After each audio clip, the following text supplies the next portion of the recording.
Welcome to the historic blah, a place where the past moves very slowly, where kings wrote letters that took months to arrive, and farmers counted the seasons, one gentle sunrise at a time. Tonight we'll wander through the calm corridors of history, no wars, no drama, just the quiet turning of time. So take a deep breath, let your thoughts drift like leaves on a still pond. And if you find peace in these sleepy stories, you can like, comment, and subscribe. Not out of urgency, but simply whenever you wake up. For now, close your eyes and let history whisper you to sleep. Welcome to Beautifully Boring History. Story 1. The Siege of Antioch, Logistics, Letters, and Leprosy. You are walking now. Your boots have split soles and the crusted dust on your feet has dried into something almost permanent. You're not a knight. You are one of the thousands of poor men, women, and children who answered the call of Pope Urban II. It is October 1097, and you are tired not metaphorically, but truly biologically worn down. You left the fields behind in France or Italy or the Rhineland. Maybe you came from Flanders. Maybe you followed a preacher or a local knight. You didn't know where Antioch was before this. But now here it is. A formidable city with massive walls and towers, the fortress gateway to Syria. Antioch, once Roman, still commanding. You've been walking for months, perhaps over a year, and now you are told, wait, we must besiege the city. The siege of Antioch, lasting from October 1097 to June 1098, was not won by force of arms alone. It was a trial of hunger, politics, disease, betrayal, and the slow grinding mechanisms of medieval logistics. This was not the final battle of the First Crusade, but it was the moment the crusade either had to solidify or collapse. And it almost collapsed. The approach to Antioch.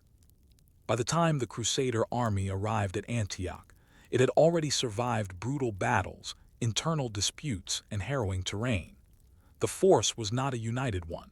It was composed of multiple armies from various European regions, Normans from southern Italy, Franks from northern France, and Germans, among others. They had little in common beyond a shared faith and a papal promise of salvation. As they approached Antioch, they were unfamiliar with the terrain, reliant on guides and local Christian sympathizers, and already low on supplies. Unlike popular imagination, most of these crusaders were not professional warriors. Many were peasants, artisans, or merchants. The military elite were supported by a vast base of non-combatants whose presence made supply chains longer and less efficient. When they reached Antioch, they realized quickly this was no small fortress. The city was encircled by a double line of massive stone walls, reinforced towers, and natural defenses from the surrounding Orontes River and the rugged mountains. Inside was a large population, well stocked with supplies. The Crusaders did not have siege engines ready. They didn't even have enough food. And winter was coming. The boredom of war. We often think of siege warfare as dramatic, but it was often agonizingly dull. Time dragged. There were no pitched battles, only intermittent skirmishes and long stretches of waiting. The most frequent enemy was not the garrison in Antioch, but starvation. Food ran out quickly. Horses died first, followed by donkeys and mules. Eventually, Crusaders ate leather. There are accounts of soldiers boiling animal hides and attempting to chew them for sustenance. One chronicler, Raymond of Aguilars, notes that soldiers resorted to eating grass and roots. Another, Ralph of Caen, wrote that the hunger was so intense it drove some to dig up corpses. The suffering extended beyond mere hunger. Disease swept through the camps, especially as winter settled in. Leprosy, dysentery, and fevers spread in the mud-choked shelters. Sanitation was non-existent. Many camp followers, women, and children died during this phase. Many more simply wandered off, leaving behind their hopes for Jerusalem. And yet, letters continued to flow. Letters from the East. One of the least discussed elements of the siege of Antioch is how much correspondence was happening throughout the campaign. Even in the 11th century, information was currency. Knights and lords wrote back to Europe, describing their sufferings and asking for aid.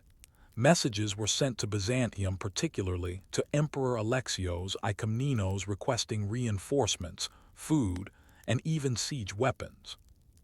This constant letter writing reflected a fundamental fact. The Crusades were not spontaneous holy missions, but deeply political endeavors.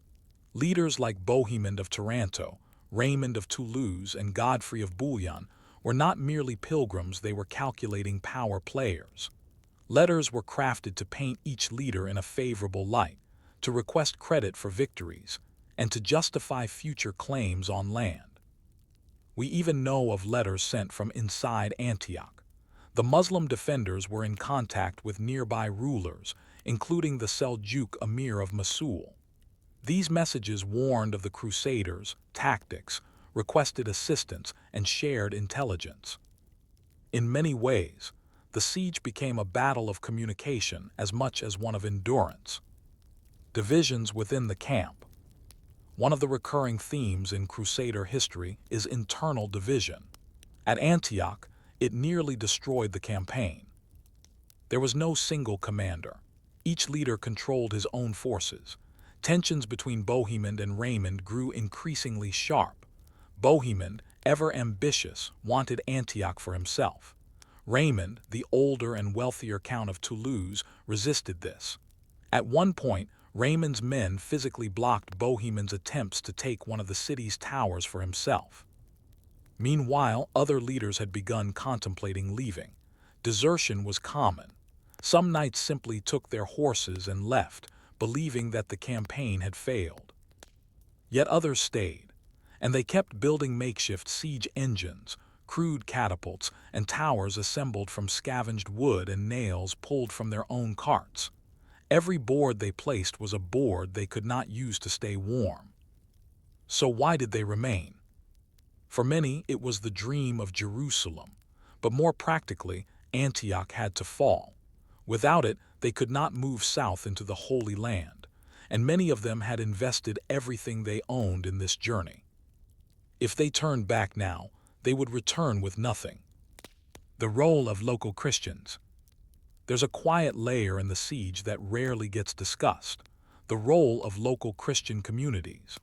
Antioch, though under Muslim control, still had a significant population of Eastern Christians, Armenians, Syriacs, and Greek Orthodox adherents. Many of these Christians provided valuable intelligence. Some helped smuggle messages in and out. A few provided food to starving Crusaders, risking their lives in the process. Others were more cautious. They had lived under Muslim rule for generations. Some cooperated with the defenders. The lines were blurry. But the presence of these Christians provided both a logistical and psychological boost to the Crusaders. Chroniclers often emphasized these local allies as proof that their cause was righteous, that Christians under Muslim rule were awaiting liberation. Yet the reality was far more complex. Some Eastern Christians feared the Crusaders. Latin Christianity was foreign to them. Would these Western warriors understand or respect their traditions? It's a question that would haunt the entire crusading movement. Winter turns to spring.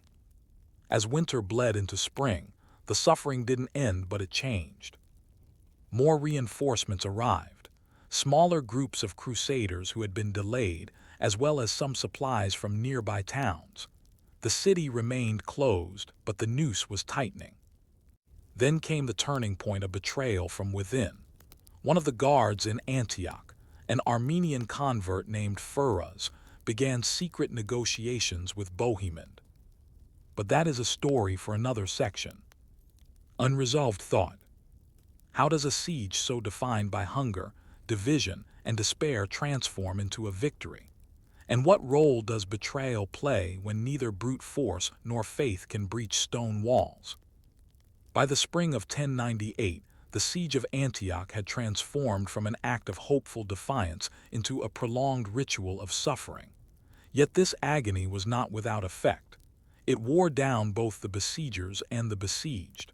On both sides of the wall, hunger bred desperation, and desperation bred possibility.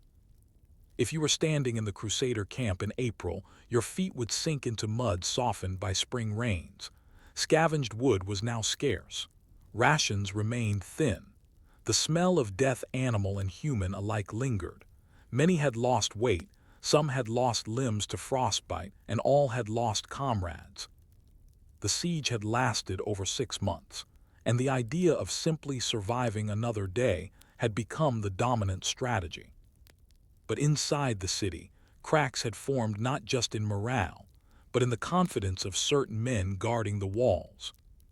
Firouz, the gatekeeper of fortune. Firouz, a converted Armenian and tower commander within Antioch's defenses, lived between two worlds. He had once been a Christian, then a Muslim. Now he occupied a unique and dangerous position trusted by Antioch's emir, Yaghai, and yet constantly navigating suspicion.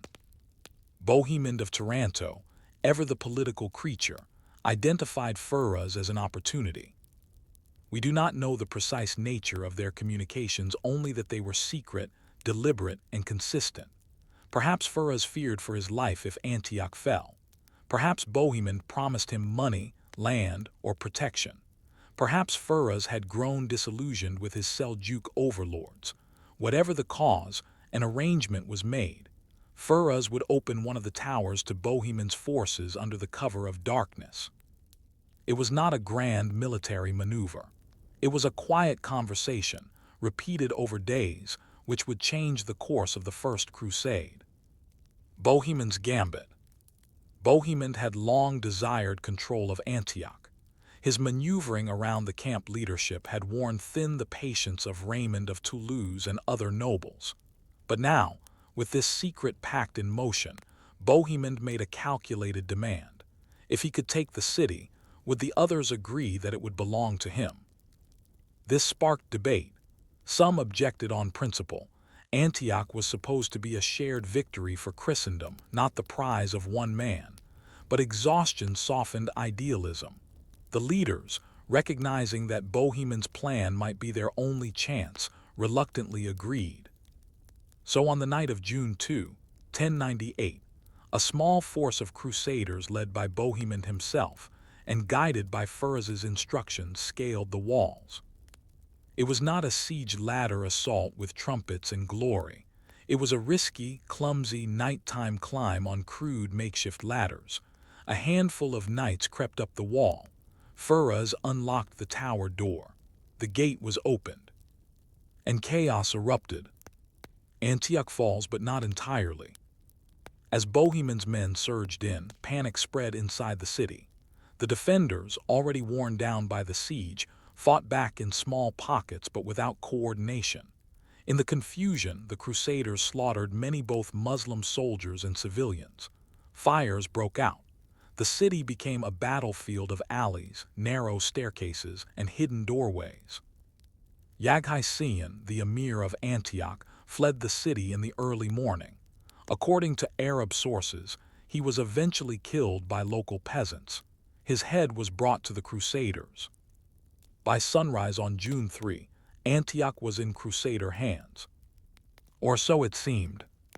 Because just outside the walls, a new threat had emerged, one larger and more dangerous than anything the Crusaders had yet faced. Kurbagha's army approaches. From Mosul, a powerful Seljuk warlord named Kurbagha had been mustering forces. His army was not simply a local garrison or militia. It was a coalition of seasoned warriors, commanders, and regional allies from across Mesopotamia. By the time Antioch fell, Kurbagha's army was only days away. The Crusaders, depleted and disorganized after the brutal capture of the city, now faced a siege of their own. They were trapped inside Antioch, surrounded by hostile forces, with no clear path of escape. To understand the psychological weight of this moment, consider this. The Crusaders had survived a 7-month siege, only to find themselves immediately besieged in turn. They had taken the city, but now they could not leave it, and there was no food left. Despair in the Holy Lance. In these desperate days, something strange happened. A Provençal peasant named Peter Bartholomew claimed to have had visions of St. Andrew. In these visions, the saint revealed the location of a holy relic buried beneath the church of St. Peter in Antioch, the Holy Lance, said to have pierced the side of Christ. Driven by hunger, fear, and a need for meaning, the Crusaders began to believe. Excavations began in the church. After hours of digging, Peter himself pulled forth a piece of iron from the earth. Many believed it was divine. Others, including the papal legate Adhemer of Lepi, remained skeptical. Yet it did not matter. The discovery revitalized the morale of the Crusaders. They now believed God was with them, that survival was no longer a matter of chance, but divine favor. Bohemond seized on the moment. He rallied the troops. A plan was made to break the siege. The battle outside the walls. On June 28, 1098, the Crusaders marched out of the city to confront Kerbogha's vastly superior army.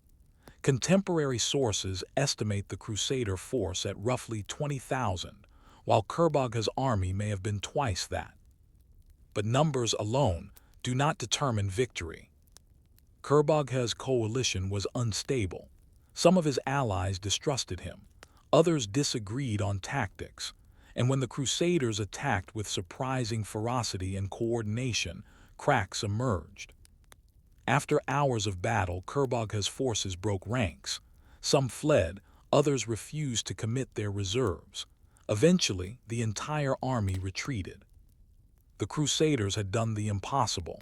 They had taken Antioch, survived a siege, and repelled a superior enemy. But the cost was immense. The city was ravaged, many civilians dead, and the dream of a unified Christian army was fractured by ambition and politics. Bohemond took control of Antioch. Raymond of Toulouse refused to acknowledge his claim. The two men would barely speak again. Letters sent home. In the wake of the victory, letters were again dispatched across Europe. These were not missives of complaint or hunger, but triumphant, glowing reports of divine favor. The Holy Lance was emphasized. The miracle of the victory over Kerbogha was described in nearly every letter. These letters shaped how Europe understood the Crusades. They painted the victory as preordained, heroic, and pure. But the truth, as always, was more complicated. A city taken through betrayal, a victory sealed by inner division, and faith sometimes wielded more as tool than truth. The letters also served a practical purpose. They helped recruit new crusaders. They justified the claims of leaders like Bohemond, and they ensured continued support from the Latin Church. Back in Europe, the siege of Antioch became a story of triumph. But in Antioch, the fields were still burned, the wells still shallow, and the walls still scarred. Aftermath. Bohemond remained in Antioch. He styled himself prince and began laying the foundations for the Principality of Antioch, one of several Crusader states that would follow. Raymond, bitter, departed to continue toward Jerusalem without Bohemond's forces. And yet, the greatest lesson of the siege was not about who held the city, but how the experience changed those who survived it. For many, the crusade had already peaked. The journey to Jerusalem would continue, but the unity and idealism of the First Crusade had fractured here beneath Antioch's stone towers, among the ashes and bones. Unresolved thought. Now that Bohemond had claimed his prize and Raymond had gone his own way, what did the future hold for the unity of the crusading cause? And what would happen when this divided force turned its eyes to Jerusalem? You've survived Antioch. But now you're standing inside a city that smells of blood, rot, and burned grain. The streets are quiet, unusually so for a place that was once filled with the clamor of merchants, the cries of muezzins, and the calls of street vendors. In their place, you hear whispers, some in Latin, others in Greek or Armenian, and still others in Arabic. They are the sounds of survivors trying to interpret what comes next.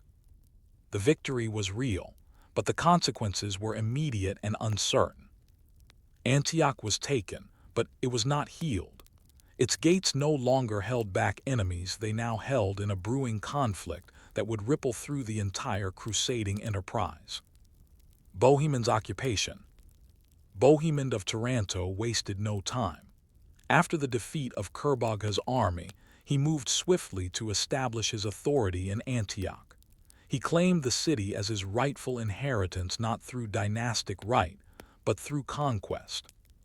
The other Crusade leaders, particularly Raymond of Toulouse, had agreed, albeit reluctantly, that Bohemond could keep the city if he took it. But now, seeing it in his hands, they hesitated. Raymond argued that Antioch should be returned to the Byzantine Empire, as promised by oath to Emperor Alexios Komnenos. Bohemond had no intention of honoring that promise.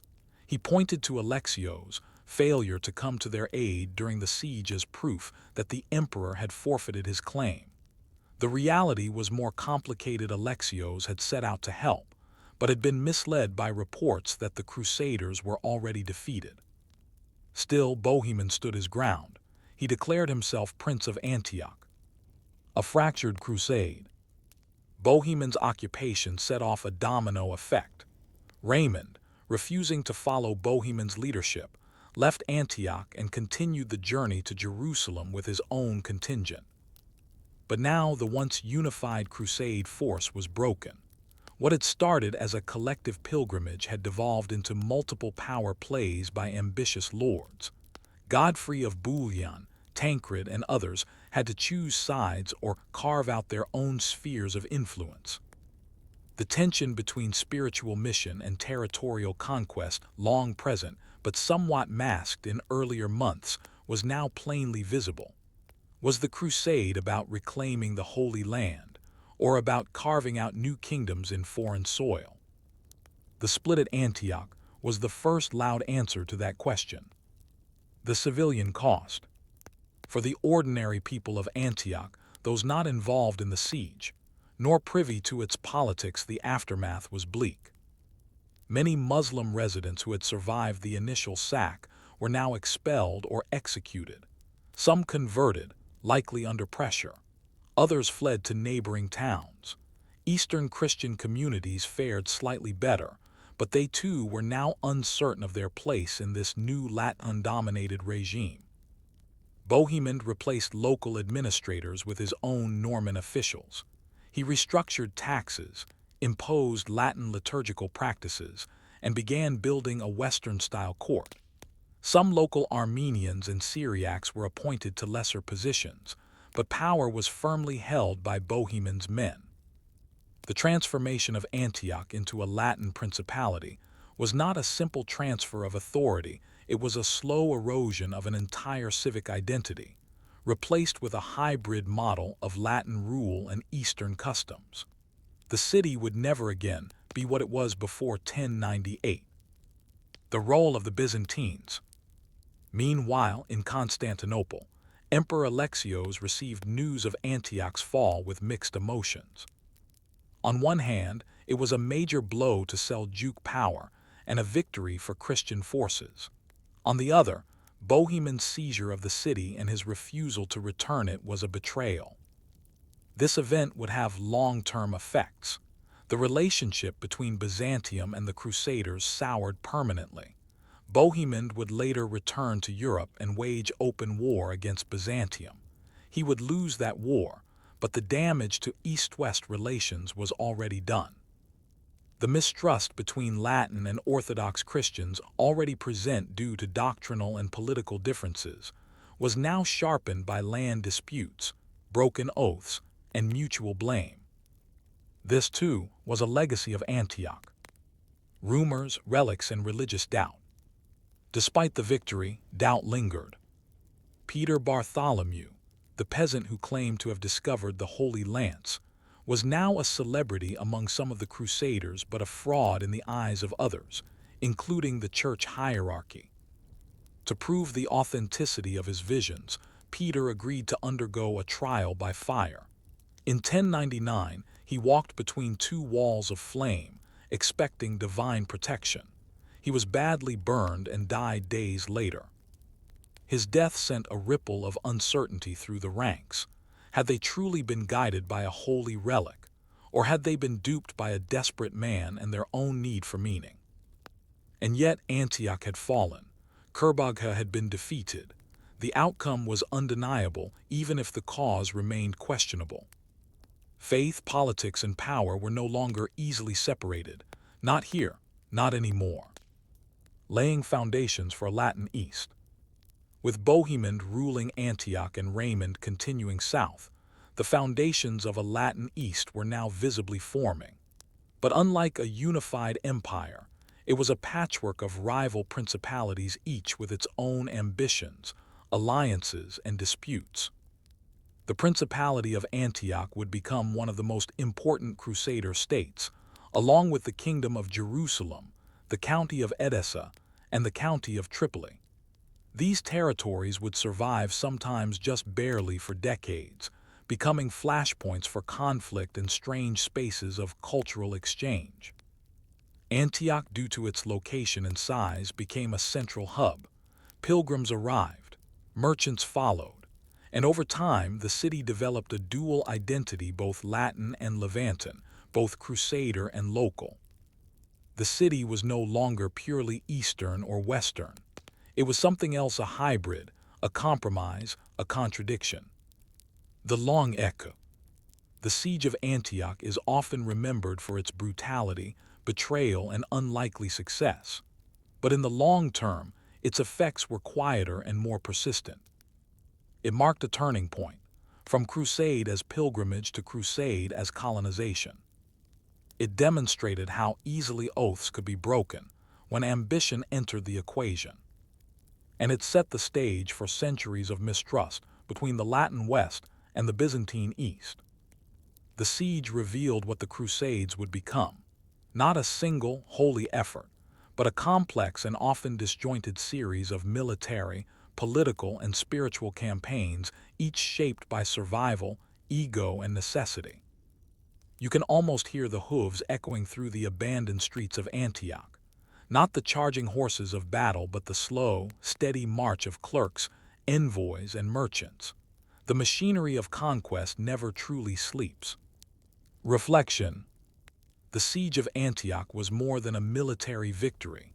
It was a moral turning point, a political rupture, and a blueprint for what crusading would become. How often in history has faith served as the flag under which ambition quietly marched?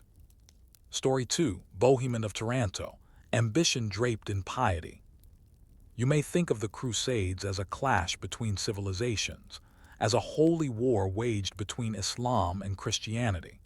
But to understand what truly happened, you must begin with the individual's flesh and blood actors who stood at the intersection of ideology and self-interest.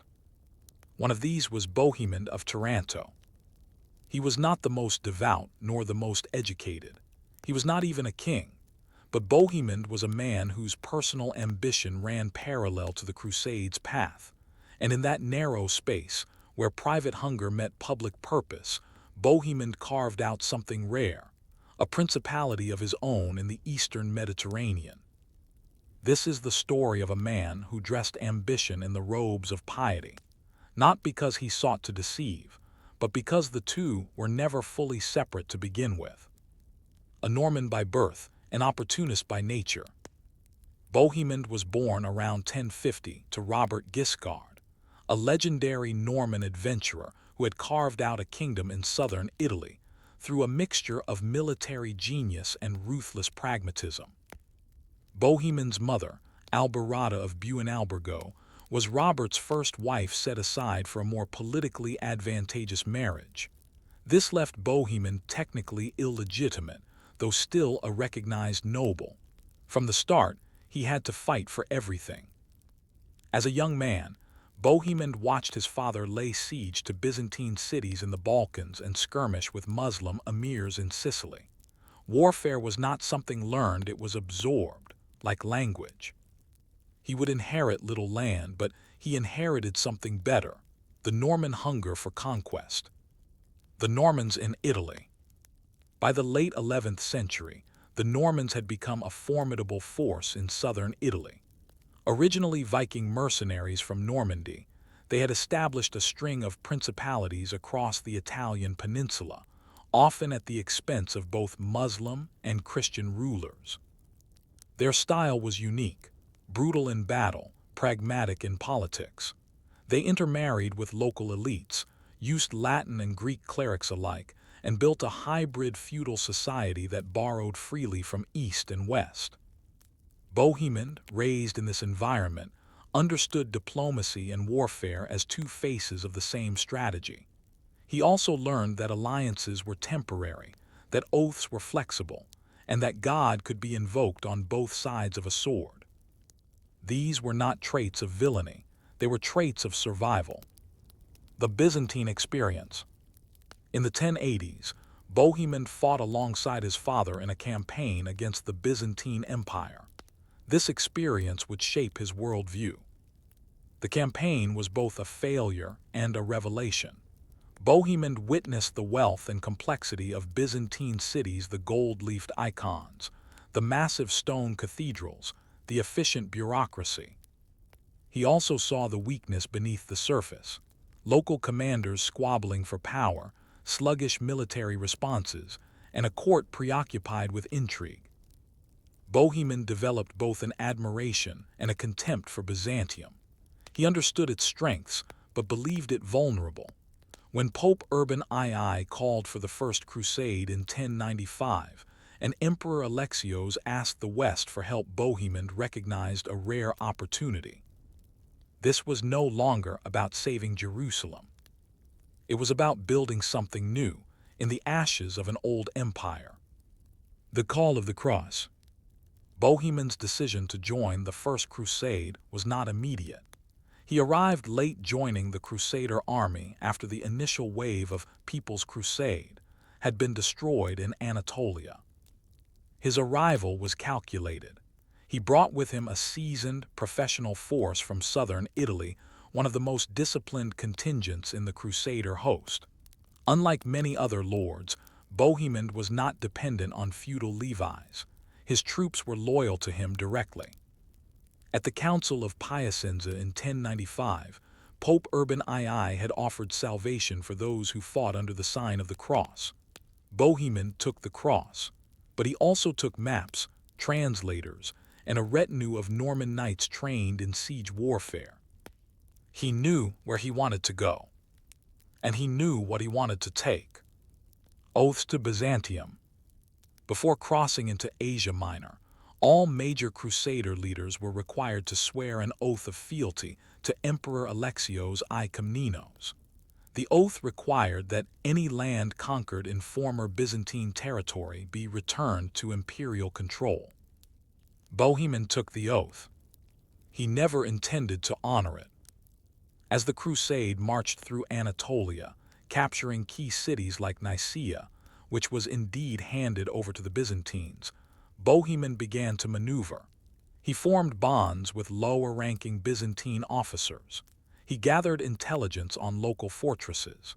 He cultivated loyalty among not just his Normans, but among other Crusader factions. He was preparing not for Jerusalem, but for Antioch, a city that, by all medieval logic, had once been Roman and thus claimed by Byzantium. But Bohemond had seen it. He wanted it, and he was willing to bleed for it. A knight with a bishop's mind. Bohemond's gift was not brute strength, it was his ability to blend martial charisma with administrative foresight. His charisma won over men like Tancred, his nephew, and even certain Provençal knights. His military discipline earned him grudging respect from Raymond of Toulouse. His political mind allowed him to play leaders against each other, always in the name of the crusade. And when he finally reached Antioch in late 1097, he saw the opportunity he had waited years for: a city vast, rich, and underdefended by a fractured Muslim leadership. It was a strategic keystone in Syria and the perfect base for a new principality. He began planting seeds, making contacts inside the walls, distributing rumors among the camp, negotiating slowly with Furas, the disillusioned guard. He waited for Raymond to falter. And when the moment came, Bohemond struck not with a battering ram, but with a pact sealed in secrecy. After the wall was breached, when Firouz opened the gates to Bohemond's men in June 1098, it was the culmination of a year's worth of quiet ambition. Bohemond led the assault. He claimed victory. He declared himself Prince of Antioch shortly after. Raymond protested. The papal legate was uneasy, but Bohemond held the city, and that was the only power that mattered in medieval warfare. He refused to return the city to the Byzantines, arguing that Alexios had betrayed the Crusaders by failing to come to their aid. Whether this was a true grievance or merely a pretext, it worked. Bohemond kept Antioch. It would become the first major Crusader state not ruled by a monarch, but by a former second son from a distant corner of Italy. A legacy in conflict. Bohemond's seizure of Antioch set off diplomatic ripples that would last for decades. The Byzantines considered him a usurper. The Latin Church considered him a difficult ally. The Muslim rulers of Syria considered him an enemy. But he had achieved something rare. He had used the chaos of a holy war to build something permanent. His legacy would be continued by his descendants, even as they warred with both Muslim emirs and Byzantine emperors. Antioch would become a hybrid city, part Norman, part Levantan, a place of cross-cultural contact and continuous conflict. Bohemond would later return to Europe, campaign against Byzantium again, and even be captured. But the Principality of Antioch outlived him.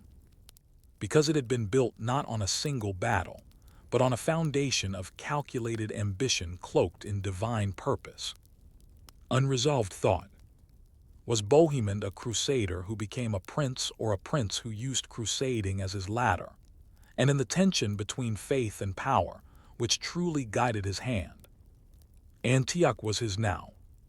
Stone by stone, gate by gate, Bohemond of Taranto had wrested the city from its defenders not by sheer military might, but by patience, manipulation, and a keen understanding of when to strike and when to promise. But taking a city is not the same as ruling it. And holding a city, especially one as historically and strategically vital as Antioch, meant entering into a web of threats, internal, external, and spiritual. Because for every stone Bohemond laid claim to, there was a scroll in Constantinople, a sword in Aleppo, or a voice in Rome that said, "This is not yours." This is the tale of what Bohemond did with his prize and how ambition, when left unchecked, inevitably invites its own destruction. The challenge of governing. Bohemond had taken Antioch in June of 1098, but the challenges of governance began immediately. The city had been devastated by siege, fire, and looting. Muslim residents had been killed, fled, or forcibly converted. Eastern Christians, Armenians, Syriacs, Melkites remained, but mistrusted the Latin newcomers. Bohemond imposed Norman rule in a city that had never known it. He installed Latin clergy in Eastern churches. He appointed Norman officials to oversee Byzantine-style tax systems. He garrisoned the towers with men who spoke no Arabic or Greek. It was not a seamless integration. But Bohemond was not an administrator in the modern sense. He was a military governor, a warlord prince in the mold of his father Robert Guiscard. His rule was based on loyalty and fear. Those who accepted his authority found favor. Those who resisted were removed. He knew, however, that he could not hold Antioch alone. So he began writing again. Letters and alliances. Bohemond dispatched letters to Europe to Pope Urban II, who had died before the First Crusade concluded, to sympathetic nobles in France and Italy, and even to merchants in Venice and Pisa. He promised land, trade rights, relics, and divine favor in exchange for support. He also worked to neutralize internal rivals. When Raymond of Toulouse attempted to seize nearby Marat al-Numan, Bohemond maneuvered to deny him supplies and reinforcements. He encouraged Godfrey of Bouillon to move south with the larger crusading force toward Jerusalem, effectively separating the army and leaving Bohemond to rule Antioch unopposed.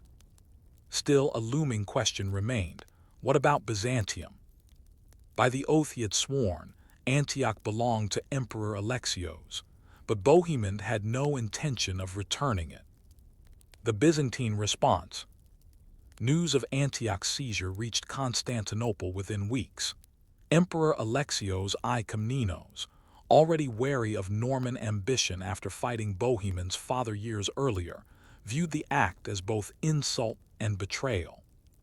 But Alexios was pragmatic. He knew he could not confront Bohemond militarily, not immediately. The empire's resources were strained, so he turned to diplomacy. Alexios attempted to undercut Bohemond by reaching out to other Crusader leaders, reminding them of their oaths. He worked to forge alliances with local Armenian and Greek communities in the region. He even encouraged rival Muslim powers to harass Antioch's new Latin rulers. But Bohemond held fast. He publicly claimed that Alexios had broken his oath first by failing to send aid during the siege, and that, Bohemond said, had released the Crusaders from their promises. The argument was convenient, but to many in the West it was persuasive. Antioch under siege again. In late 1098 and early 1099, the newly minted Principality of Antioch was anything but secure. The surrounding countryside was not fully controlled. Muslim garrisons in nearby strongholds still held out. Trade routes remained dangerous. Bohemond faced multiple sieges of his own, from Aleppo, from Damascus, and from local Turkish warlords seeking revenge. Worse, many of his knights, those who had joined the crusade for Jerusalem, left. They joined Raymond, Godfrey, and Tancred in their continued march south. Bohemond was left with a smaller force and a larger responsibility. Antioch needed fortification, irrigation, food supplies, and trade. To maintain stability, Bohemond offered generous terms to local Christian populations. He allowed limited autonomy in religious matters. He even began using Greek administrators for tasks his Normans couldn't manage. It was a balancing act, one foot in Latin feudalism, the other in Byzantine governance. A new identity, the Crusader prince. By 1100, Bohemond was no longer simply of Taranto. He had become Prince Bohemond of Antioch. This was not a title granted by pope or emperor. It was one he gave himself, justified by conquest, sustained by cunning. He minted coins bearing Latin inscriptions. He formed councils of war and justice. He styled his rule as a continuation of Roman legacy, echoing the titles and rituals of Byzantium while excluding Byzantine control. But ruling in the East brought with it new risks. The Crusader states were surrounded on all sides. Alliances shifted quickly. The initial surprise of Latin invasion had faded, and local Muslim rulers had begun coordinating responses.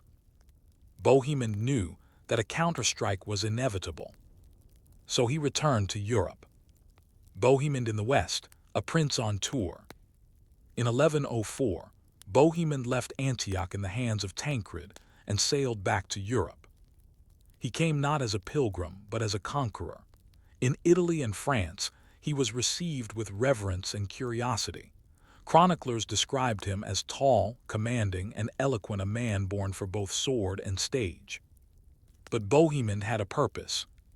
He was raising an army. Not to fight Muslims, but to fight Byzantines. He began recruiting knights, gathering ships, and framing his campaign as a defensive war against imperial treachery. He claimed the emperor had failed the crusade, had threatened Latin holdings in the East, and had broken faith with the church. The rhetoric worked, thousands joined him. He even secured the pope's support. In 1107, he married Constance of France, a royal alliance that elevated his status. By 1108, Bohemond launched his campaign. The attack on Byzantium and defeat. Bohemond landed in Epirus with a fleet of Western knights, intending to carve out a second Norman state on the western flank of the Byzantine Empire. He hoped to replicate his father's earlier successes. But Alexios Komnenos had learned his lessons. This time the emperor prepared meticulously. He cut off Bohemond's supply lines. He used diplomacy to isolate him. He employed Greek fire and local militias to harass his forces. Bohemond's army, far from home and plagued by disease, withered. Eventually, Bohemond was forced to negotiate. In the Treaty of Debales 1108, he acknowledged Byzantine suzerainty over Antioch on paper. In exchange, he was allowed to leave in peace. It was a humiliating compromise. Bohemond returned to Italy. He would never see Antioch again. The prince's final days. Bohemond spent his last years in southern Italy, far from the city that had made him famous. He died in 1111, buried in Canossa Cathedral, beneath a grand tomb carved with inscriptions of his exploits. He left behind a son, Bohemond II, and a principality still tenuously held by his nephew Tancred. His dream had not died, but it had shrunk. Bohemond's story, in the end, was not one of total triumph, nor of failure. It was a pattern seen throughout the Crusades, individual ambition clashing with communal ideals, and local politics undermining distant visions of salvation. The shadow he cast. Bohemond remains one of the most complex figures of the crusading era. He was both a devout man and a ruthless opportunist. He invoked the cross to gain followers, and then used those followers to gain a crown. His principality became a model for other smaller Latin states trying to govern diverse, hostile populations in the East. But his legacy also carried a warning. The very ambition that gave the Crusades their initial energy also fractured them from within. Unresolved thought. What would the Crusades have become had more leaders followed Bohemond's model military rule cloaked in spiritual language, conquest presented as salvation? Would the Holy Land have been held longer, or would the division have doomed the Crusader states even faster? In the end, Bohemond of Taranto did not die on the battlefield, nor in the city he fought so hard to possess. He died in southern Italy, removed from the very crusading frontier he helped forge. His tomb, grand but silent, marked the resting place of a man who embodied both the glory and the compromise of the First Crusade. But history, like the city of Antioch itself, does not simply close its gates and vanish. Bohemond's impact continued long after his death through the principality he founded, the conflicts he sparked, and the idea he helped crystallize, that the crusade could serve personal ambition just as easily as it could serve spiritual salvation. To understand the full measure of his legacy, we must examine not only what he left behind, but how those who followed either imitated or resisted his example.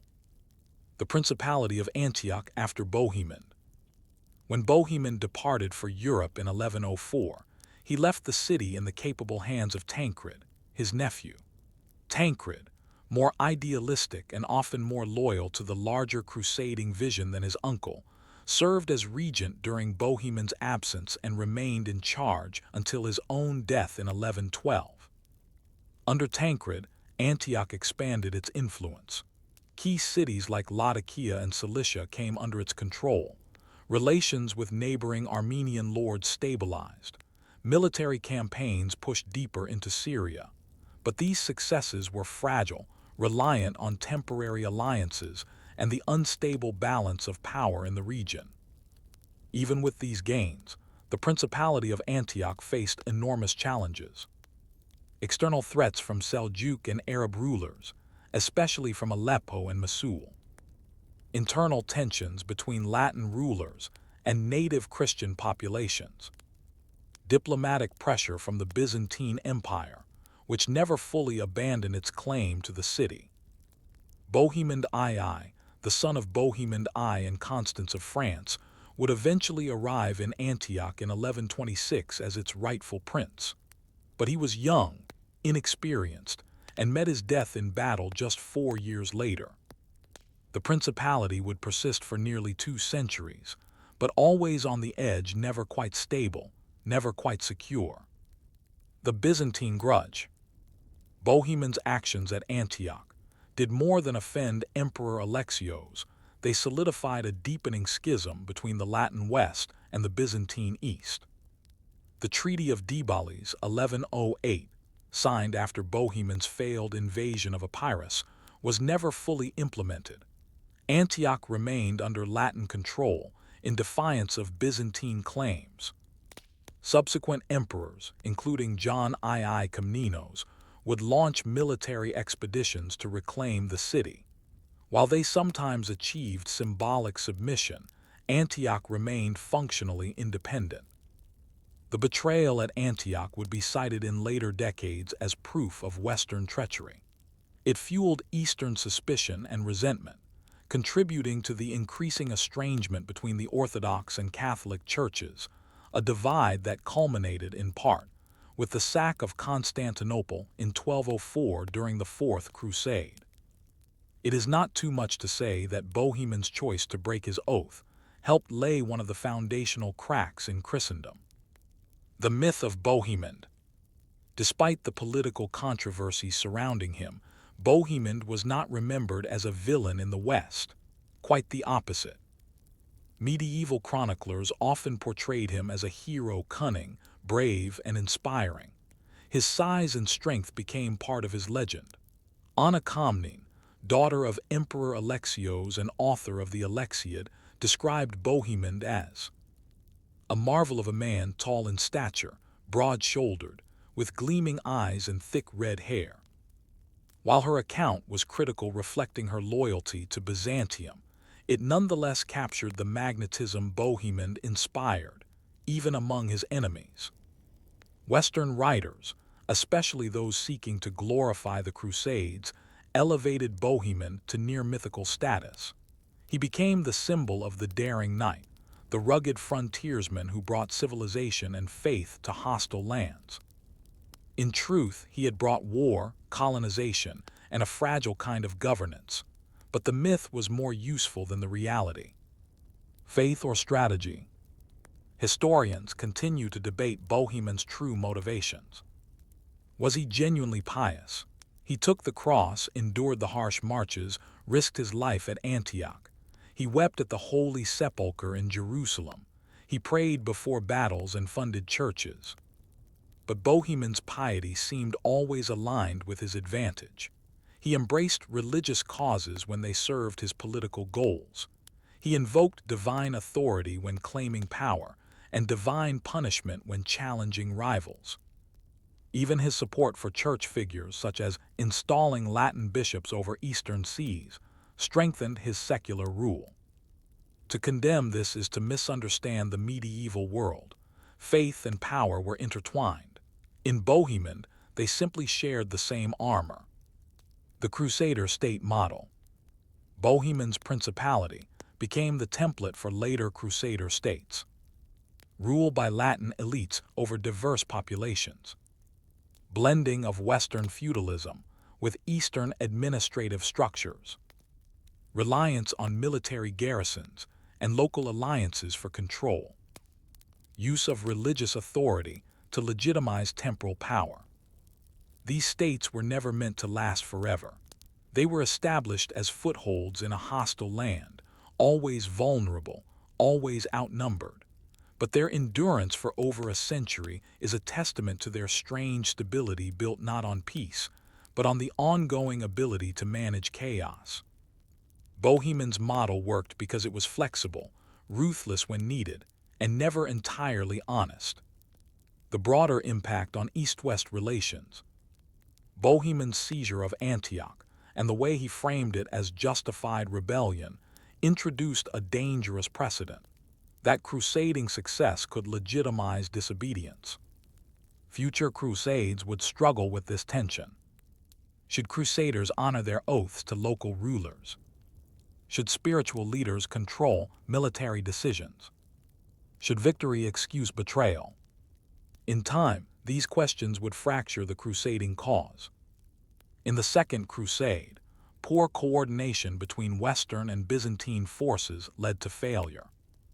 In the Fourth Crusade, Crusaders turned on Constantinople itself, justifying their actions in part through the same logic Bohemond had used. Thus, the personal decisions of one ambitious Norman prince echoed far beyond his own lifetime. A legacy carved in stone and memory. Bohemond of Taranto did not live to see the full consequences of his ambition, but his legacy was not a quiet one. Antioch became a crucible where Western militarism met Eastern politics, where Latin theologies clashed with Orthodox traditions, and where holy war turned into permanent occupation. Today, little of the original Crusader Antioch remains. The walls are mostly gone. The churches have changed hands. The name of Bohemond is little known outside of academic circles. But in his time, he was a man who dared to seize opportunity from the margins of a holy war and succeeded, if only briefly. His story is not one of martyrdom or sainthood. It is a story of power gained by men who claimed to be marching under the banner of God and who carved their names into history using the tools of ambition. Reflection.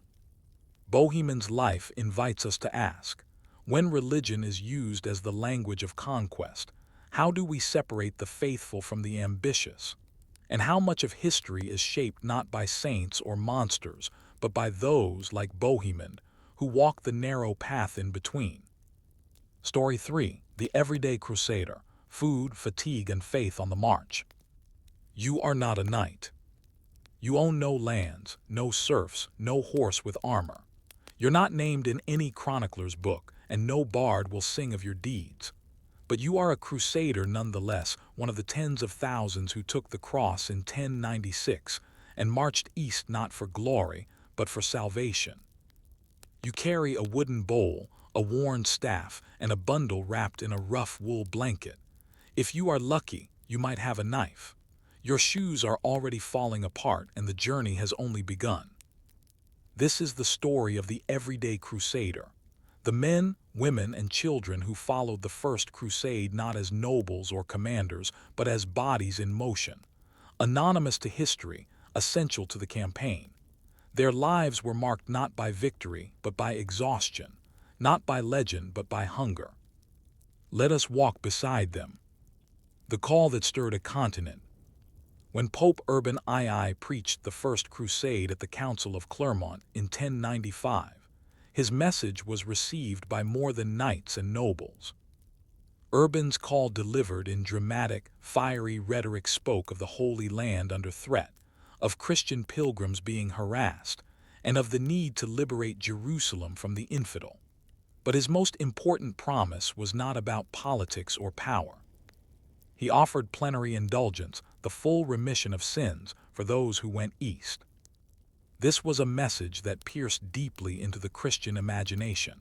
It offered hope to the poor, redemption to sinners, and purpose to wanderers. For those who had known only toil and taxes, the idea that one could step onto a road and find heaven at the other end was irresistible. Many simply left their homes. They walked away from fields, from villages, from debts and sickness. Some left in secret, others sold everything they owned. They were the paupers, peregrinators, the poor pilgrims, and they formed the backbone of the crusading movement. Who were the everyday crusaders? The bulk of crusading forces, especially in the early waves, were not knights or trained soldiers. They were peasants, drawn by spiritual reward and the promise of land or relief from feudal burdens. Artisans hopping to find work supporting the army, blacksmiths, carpenters, cooks. Clergy and monks, not for combat but to administer the sacraments and preach. Women and children, often entire families marching together in faith. Some had military experience, veterans of local skirmishes or border conflicts, but many had never traveled more than a few miles from home. For them, the crusade was not just a military expedition. It was a radical transformation, a lifetime on the move. The road east, fatigue made sacred. The First Crusade marched through France, Germany, Hungary, the Balkans, Anatolia, and into the Levant, a journey of over 3,000 kilometers. Much of it was on foot. There were no supply lines in the modern sense. Food was scavenged, bought, begged for, or stolen. When grain was available, it was often mixed with dirt, grass, or bark. Boiling water to make a thin gruel was a luxury. Salt pork was rare and valuable. Horses and mules often died before reaching Asia Minor. Water was a constant concern. Rivers were unpredictable. Wells were contested. Disease spread quickly through shared cups and stagnant pools. Clothing wore down. Blankets became rags. Many crusaders wrapped their feet in linen and straw to delay frostbite. Others walked barefoot in winter with swollen, split skin. Chroniclers speak of long stretches where soldiers walked in silence not out of reverence, but from exhaustion. To be on the march was to be in pain. Language and communication. The Crusader host was multilingual and fragmented. A knight from Normandy might not understand a peasant from the Rhineland. Latin was used for official prayers and documents, but not for common speech. This linguistic diversity created confusion, but also fostered a strange kind of cooperation. Soldiers learned basic words in each other's dialects. Pantomime became a shared language. Trust was built not on conversation, but on repetition and mutual hardship. Orders were shouted, mimed, or misunderstood. In many battles, chaos reigned not from enemy fire, but from confusion within the crusading ranks. And yet they kept moving. Camp life, a temporary city of the damned. Each night, the Crusaders stopped to build a temporary city. Tents were rare, reserved for the rich. Most people slept on the ground, wrapped in cloaks, pressed against each other for warmth. Fires were kept low, fuel was precious. Cooking was communal if at all. Bread was baked when flour could be found. Otherwise, wild herbs, bitter roots, and the occasional scavenged onion made a stew. Camp latrines were shallow pits or simply avoided. The smell was ever present. Flies and vermin multiplied. Disease became the silent killer. Typhus, dysentery, and lice were constant. Deaths in the camp often outnumbered those on the battlefield. Children died first. Women miscarried. The old simply fell behind. And yet there was music. Pilgrims sang hymns. Priests held services. Sometimes dancing and drunkenness flared up when wine or spirits were found. Even in squalor, humanity endured. The role of women. Women made up a significant portion of the non-combatant population of the crusade. They were not mere companions. They cooked, mended clothing, tended the wounded, and sometimes fought. Some women disguised themselves as men to join combat ranks. Others acted as spies, messengers, or guides. Many chroniclers ignored their presence unless they performed a notable act, which often meant something scandalous or heroic. One famous case is that of Anna, an unnamed woman who allegedly took up arms in the heat of battle when her husband was killed. She was remembered not for her grief, but for her swordsmanship. More often, women were remembered in silence. They buried the dead, raised children on the march, and kept fragile communities alive between skirmishes.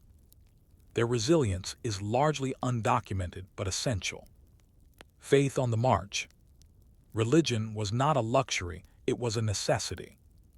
Each morning began with prayer. Each camp had at least one priest or monk. Mass was held as often as possible. When relics were available, they were processed through the camp like sacred insurance.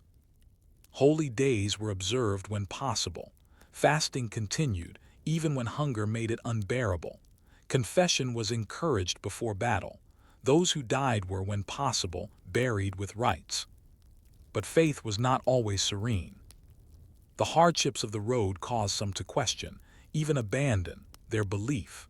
Desertion became a quiet epidemic. Some crusaders returned home, ashamed. Others joined rogue bands, raiding villages in Hungary or Anatolia in desperate hunger. Still others found their faith deepening. The suffering was not a punishment but a trial, and for many, the harder the journey, the greater the anticipated reward. A strange economy. The Crusader host operated under a makeshift economy. Barter was common: daggers for grain, boots for cheese.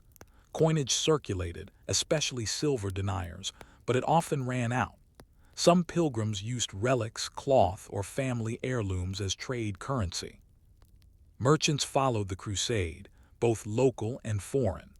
Greek and Armenian traders brought carts of salted fish, olives, and fabrics. Muslim merchants sometimes sold directly to the Christian army. War did not halt commerce. Enterprising crusaders looted and then resold goods within the camp. Helmets, arrows, and even holy books changed hands regularly.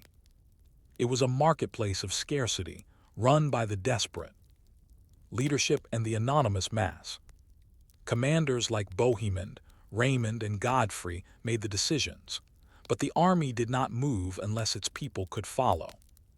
The leaders issued orders, but often had to negotiate with the mass of crusaders, many of whom had their own leaders, regional loyalties, or ideas of justice.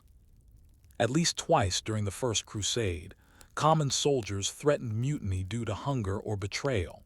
In one case, a popular knight was nearly executed by angry crowds after a botched raid. Yet the army remained, for the most part, intact, because to break apart was to die. The crusade was not just an army. It was a migratory nation, fragile and furious, held together by belief, need, and fear. Unresolved thought.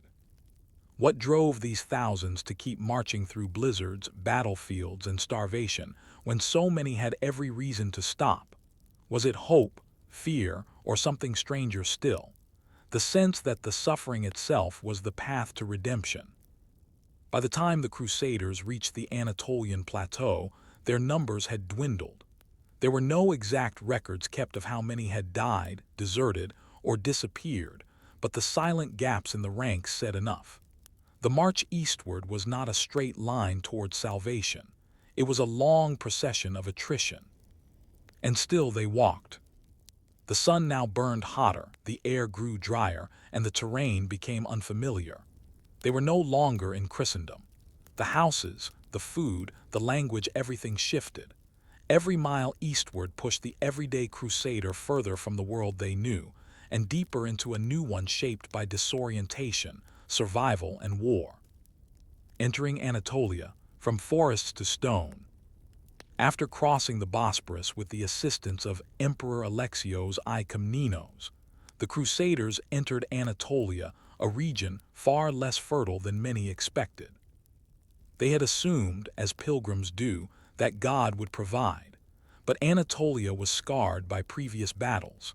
The People's Crusade, a disorganized mob led by Peter the Hermit, had already passed through earlier, pillaging and enraging the local populations.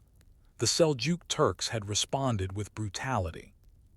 What was left for the official crusade was a burned and weary land.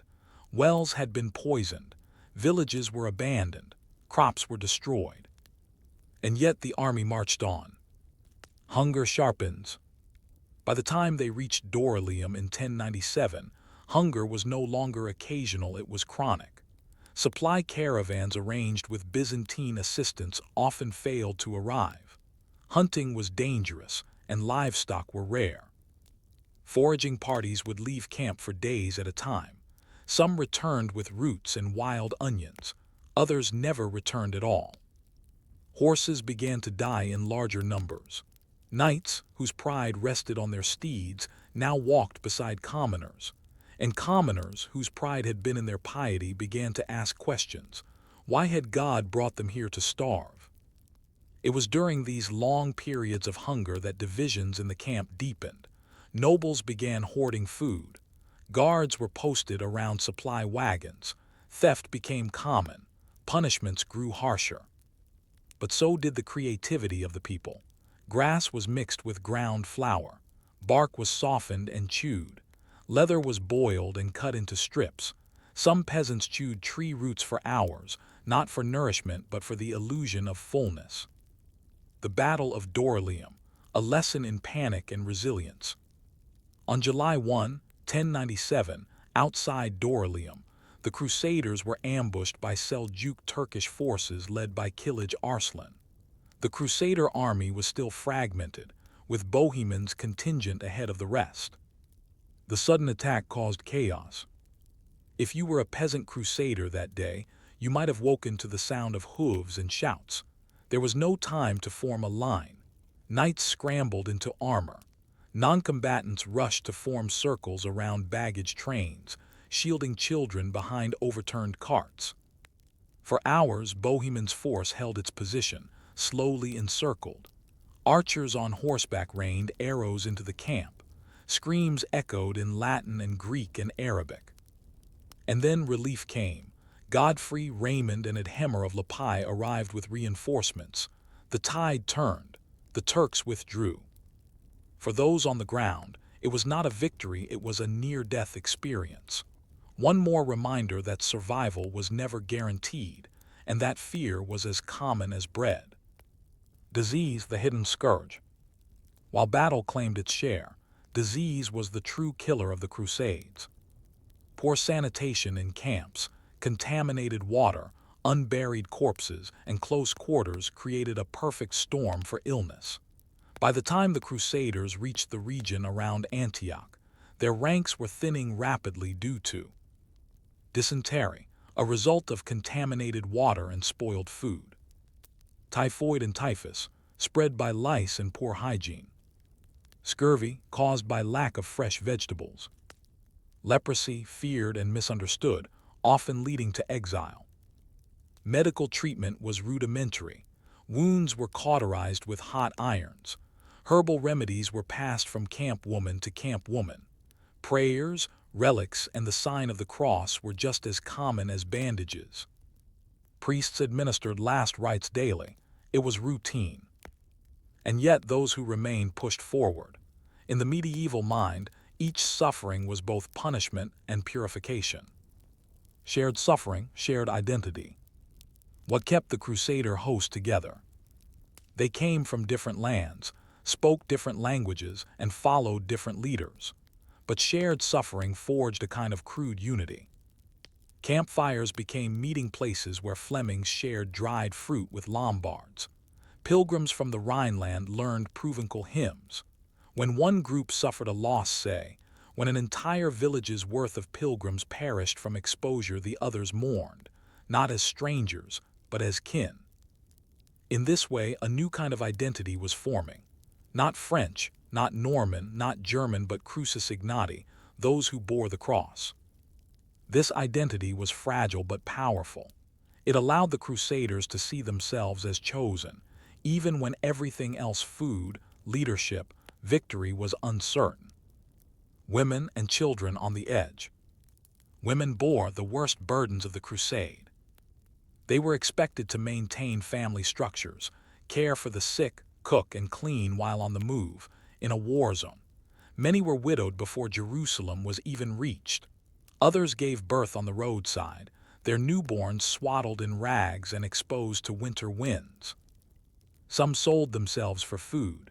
Others were forced. A few joined the ranks of the camp followers, performing labor, washing clothes, and trading in scraps of food or shelter. Children were especially vulnerable. Many died from exhaustion or illness. Others became mascots for units of soldiers, protected and fed as symbols of innocence amid horror. A few became orphans adopted by strangers, or simply absorbed into the mass of anonymous pilgrims. Their stories are not written in chronicles, but they were there. Moments of grace. Despite the grimness, the march was not without its moments of wonder. When the Crusaders reached the Taurus Mountains, many had never seen such peaks. Snow fell in strange, dazzling patterns. Some wept, believing they had reached a holy land already. When rivers appeared clean and cold, pilgrims bathed for the first time in weeks. They sang psalms, they washed wounds, they gave thanks. In quiet valleys, hermit monks emerged from caves to bless the travelers. Local Christians provided bread, honey, and oil. Pilgrims knelt and kissed their hands. There were weddings on the march. Funerals, too, held at dawn with torches and whispered prayers. Bobbies were baptized in muddy streams. Mass was sung in 50 dialects. Faith was not confined to cathedrals. It survived in the dust. The tensions that boiled over. The further the Crusaders traveled, the more obvious the class divisions became. Nobles had tents, peasants slept on dirt. Nobles received rations first, drank cleaner water, and were prioritized by healers. Resentment grew.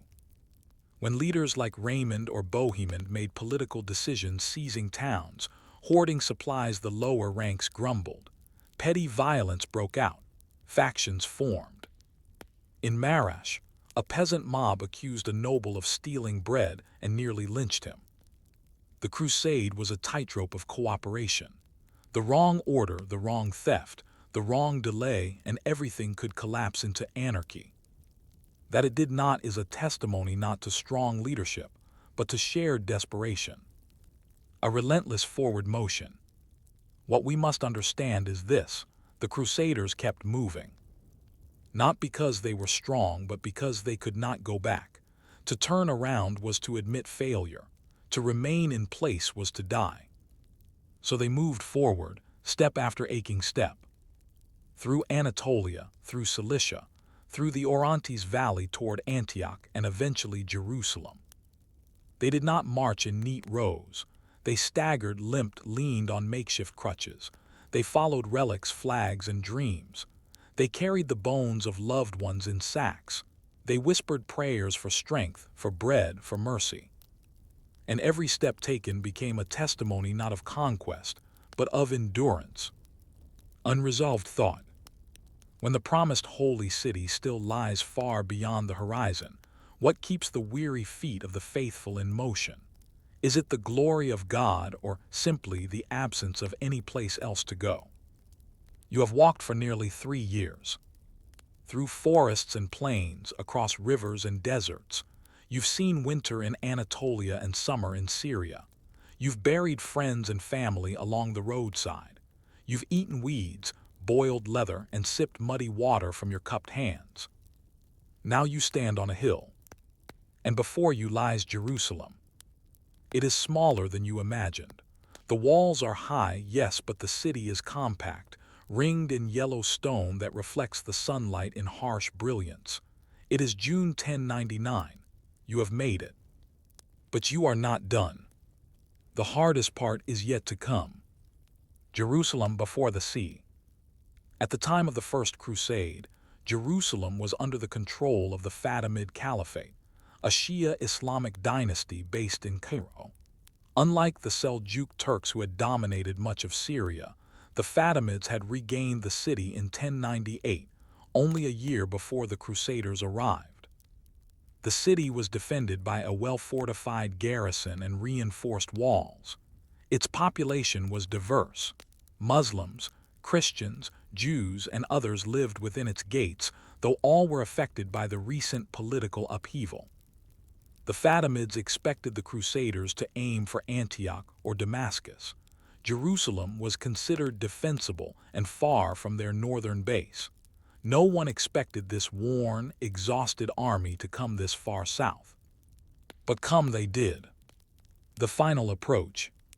The Crusader army, now much smaller than when it left Europe, had little in the way of siege equipment or food. The land around Jerusalem was dry and unwelcoming. Trees were scarce. The nearest fresh water was several kilometers away. The army camped in poor conditions, digging shallow wells and building fires from scrub brush and stolen beams from ruined buildings. To many it seemed impossible. The walls of Jerusalem had withstood invasions for centuries, and this was no great imperial force. This was an army of survivors sick, sunburnt, and half-starved. But they had something few defenders possessed: desperation. They believed this was not merely the goal, but the purpose of their suffering. To die here was to pass directly into heaven. To take the city was to secure eternal glory. And so they began to build. Siegework and symbolism. With guidance from Genoese engineers and salvaged materials from nearby forests and ruins, the Crusaders constructed siege towers, battering rams and scaling ladders. You, as an ordinary Crusader, might be tasked with chopping wood, hauling stone, or filling sandbags. These were not abstract acts of warfare, they were immediate, physical tasks that brought splinters, sunstroke, and exhaustion. Some men collapsed while working. Others wept during prayer, overcome with the enormity of it all. Fasting was declared to purify the army. Priests led processions barefoot around the city's walls, chanting psalms and carrying relics. Some believed the very walls might crumble from divine power. Most knew it would take blood. On July 13, 1099, the assault began. The final assault.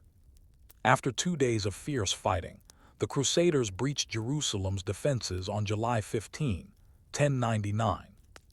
The exact details vary depending on the chronicler, but what is known is this.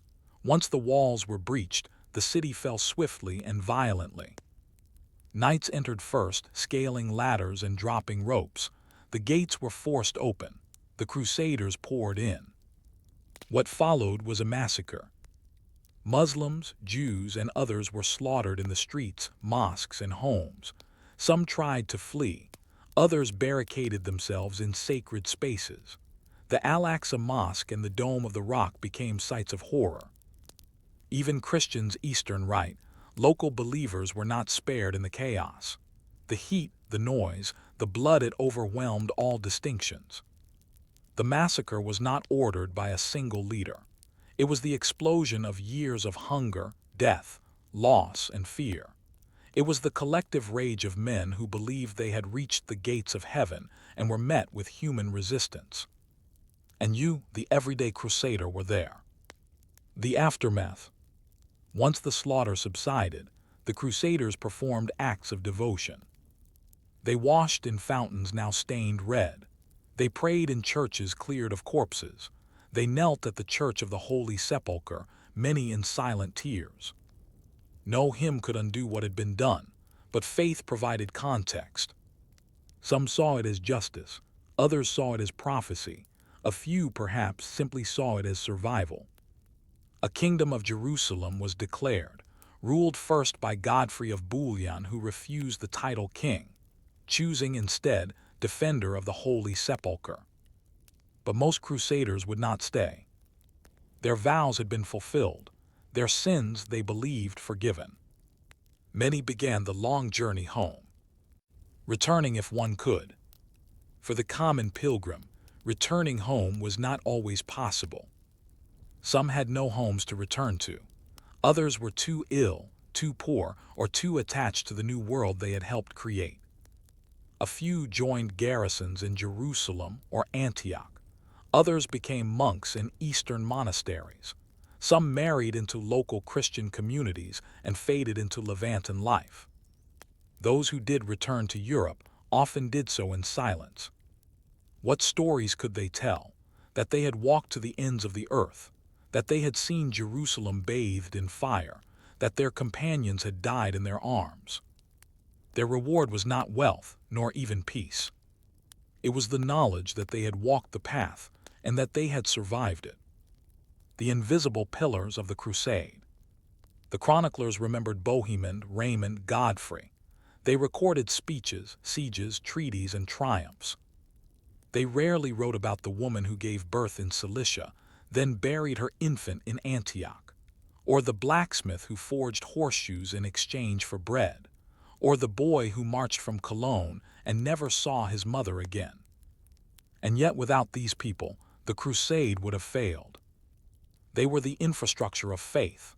They carried the gear, dug the trenches, prepared the meals, tended the wounds, and buried the dead. And they carried something else, the burden of belief. Not as crusading doctrine, but as lived endurance. The price of salvation. To reach Jerusalem, thousands of ordinary people gave up everything. They suffered not as saints or sinners, but as humans caught in a machine larger than they understood. They walked not because they were brave, but because there was nowhere else to walk. And when they stood before the city, with sunburnt faces and trembling hands, they believed that what lay within those walls would make sense of everything. For some it did. For others it never could. Reflection. We often remember the Crusades as a story of kings and knights, but perhaps its most enduring legacy lies in the footsteps of the forgotten. What does it mean when history's greatest campaigns are built on the backs of those whose names we never learn? Story 4. Islamic Responses, Saladin's Bureaucrats and the Management of War. When the Crusaders arrived in the Levant in 1096, they did not march into a unified Islamic world. They arrived amid disarray into a patchwork of rival emirs, exhausted dynasties, and fractured power centers. From Damascus to Cairo, from Aleppo to Mosul, the Islamic world in the late 11th century was defined not by solidarity, but by survival. This is the story before Saladin, before the icon of Muslim resistance arose. A story told not in grand victories, but in quiet failures, missed opportunities, and the slow realization that the invaders were not simply passing through, and that something new and dangerously permanent was forming in the heart of the Muslim world. A fragmented map. To understand the Islamic response to the First Crusade, one must first understand the political geography of the region. At the end of the 11th century, the Muslim world was divided into multiple spheres of influence. The Abbasid Caliphate in Baghdad still held symbolic authority, but real power had long passed into the hands of local rulers.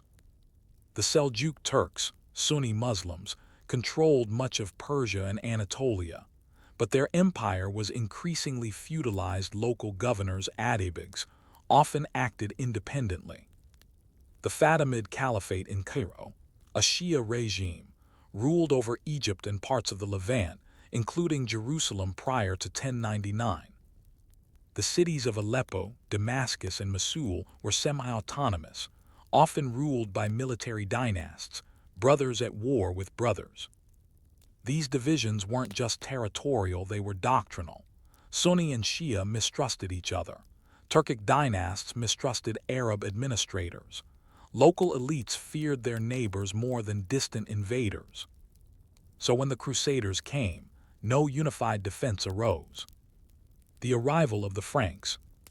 The Crusaders were first seen not as an existential threat, but as yet another raiding force from the north, perhaps a larger, better-equipped version of the same Norman adventurers who had sacked Muslim Sicily a generation earlier. They were called Alifranj, a broad term for Western Europeans. The term carried no special terror, at least not at first.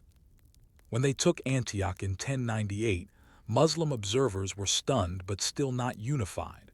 Some saw it as an internal Christian affair, with little bearing on their own territory. Others believed the Franks would be pushed out soon enough. When they took Jerusalem in 1099, the shock was total. The Dome of the Rock and the Al-Aqsa Mosque had fallen. Islamic holy places were now under Christian control. Now the Crusaders were no longer distant foreigners.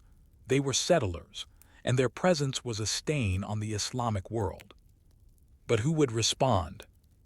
The great irony of this period is that Islamic military strength was significant but poorly coordinated.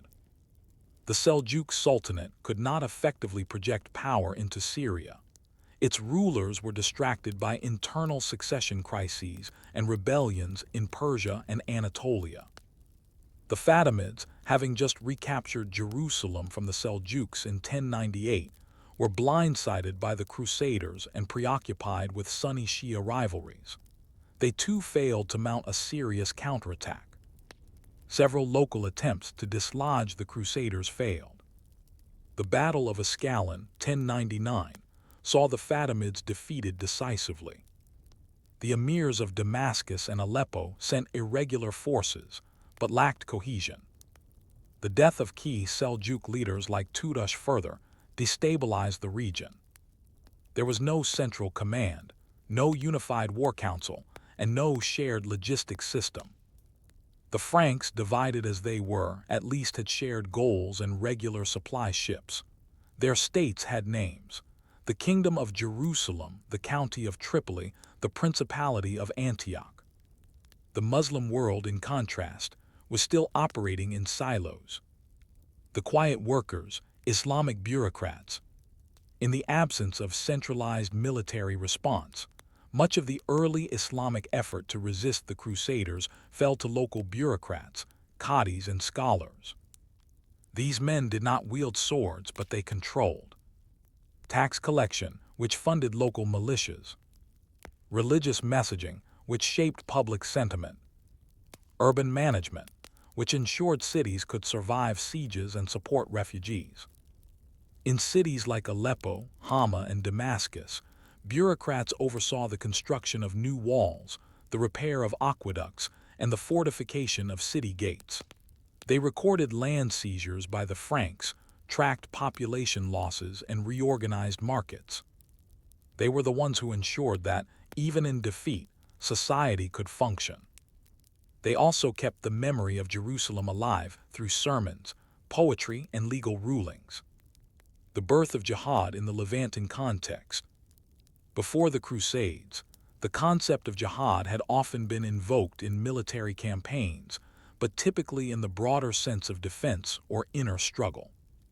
After 1099, however, a new form of jihad discourse emerged. This was focused on liberating occupied Islamic land. Mosques in major cities began hosting Friday sermons that mentioned Jerusalem by name. Preachers described the Franks as polluters of holy ground, and their presence as a shame upon the Ummah. The call to arms was not immediate, but it was growing. It was in this environment, one of humiliation, administrative resilience, and spiritual ferment, that the seeds of true resistance were planted. The rise of Zengi and a shift in direction. The first truly coordinated response came decades later, under the rule of Imad al-Din Zengi, a Turkish warlord who ruled Mosul and later Aleppo. Zengi was not a scholar, he was not a unifier by nature, but he understood what others had failed to, that the Franks were permanent. He began consolidating power in northern Syria, executing rivals, centralizing revenue collection, and training a professional army. His ultimate achievement was the recapture of Edessa in 1140, the first major Crusader city to fall. This event would trigger the Second Crusade, but more importantly, it proved that victory was possible. And behind Zengi stood a small army of administrators, men who rebuilt grain stores, organized labor, and re-established control over trade routes. It was the bureaucrats, not just the generals, who made the war effort sustainable. A new generation. From the chaos of the early 12th century, new figures emerged. Nur al-Din, Zengi's son, a devout and methodical ruler who continued his father's campaigns and promoted Sunni orthodoxy. Salah ad-Din Yusuf ibn Ayyub, better known in the West as Saladin, who would rise under Nur al-Din's patronage and eventually eclipse him. But Saladin's famous campaigns, the sieges, the retaking of Jerusalem, did not occur in a vacuum. They were the result of decades of work by judges who reformed Islamic courts to mobilize resources for war, scribes who chronicled Frankish atrocities and built public support, architects and engineers who repaired city walls, built granaries, and improved roads, Waqf administrators who managed religious endowments to fund hospitals, armies, and madrasas. This machinery of resistance, the part not often visible in battlefield histories, was essential. Unresolved thought. What happens when the sword cannot act, but the pen, the ledger, and the seal take its place? Can the quiet strength of bureaucracy and belief rebuild a world broken by invasion? By the mid-12th century, the Islamic world had begun to shift. Where once there had been division, there was now a cautious and hard-won coordination. And at the center of that transformation, though not yet its culmination, was Salah ad-Din Yusuf ibn Ayyub, known in the West as Saladin. Saladin is remembered for his charisma, his military prowess, and his recapture of Jerusalem. But what is often forgotten or reduced to a footnote is the vast bureaucratic machine that supported him. His success was not built on glory alone. It was built on grain accounts, city ledgers, correspondence networks, and the tireless work of administrators who saw, in his vision, the long-awaited return of Muslim unity. This is the story of how a new kind of Islamic governance made a counter-crusade possible, not through dramatic speeches or duels, but through paperwork, patience, and planning. A new power rises in Egypt. In 1169, Saladin became vizier of Egypt under the declining Fatimid Caliphate. He had been a relatively minor military officer under Nur al-Din, but was elevated through loyalty, marriage ties, and a lack of alternatives in a fragile moment. Egypt was a rich but fractured territory. The Fatimids had grown weak, and the Crusader states saw opportunity.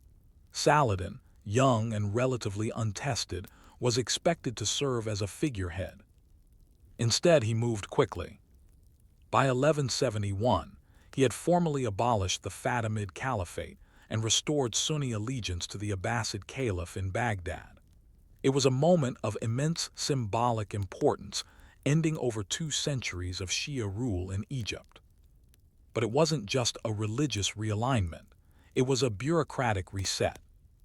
Saladin retained many of the skilled Fatimid administrators, but embedded them into a new Sunni power structure. He preserved the tax systems, urban infrastructure, and court culture while reorienting its loyalty toward his emerging empire. Cairo, the administrative capital of the Counter-Crusade. Cairo under Saladin became not just a political capital, but an engine of governance. Here, scribes managed thousands of documents, revenue records from farms in the Nile Delta, and estates in Upper Egypt. Military pay logs detailing allowances for soldiers, cavalry, and supply units. Court records, where disputes were settled under both Sharia and customary law. Diplomatic correspondence, carried by couriers between Cairo, Damascus, Mecca, and Baghdad. The Diwan, or Chancery, was the nerve center. It housed trained bureaucrats often drawn from families that had served for generations. These men were masters of calligraphy, financial law, and political etiquette. They preserved the state's memory and ensured that orders were not just issued but implemented. Saladin trusted them deeply. He delegated widely. While he led campaigns, it was these bureaucrats who ensured that cities didn't starve, roads remained open, and taxes were collected even during war. Building legitimacy through infrastructure.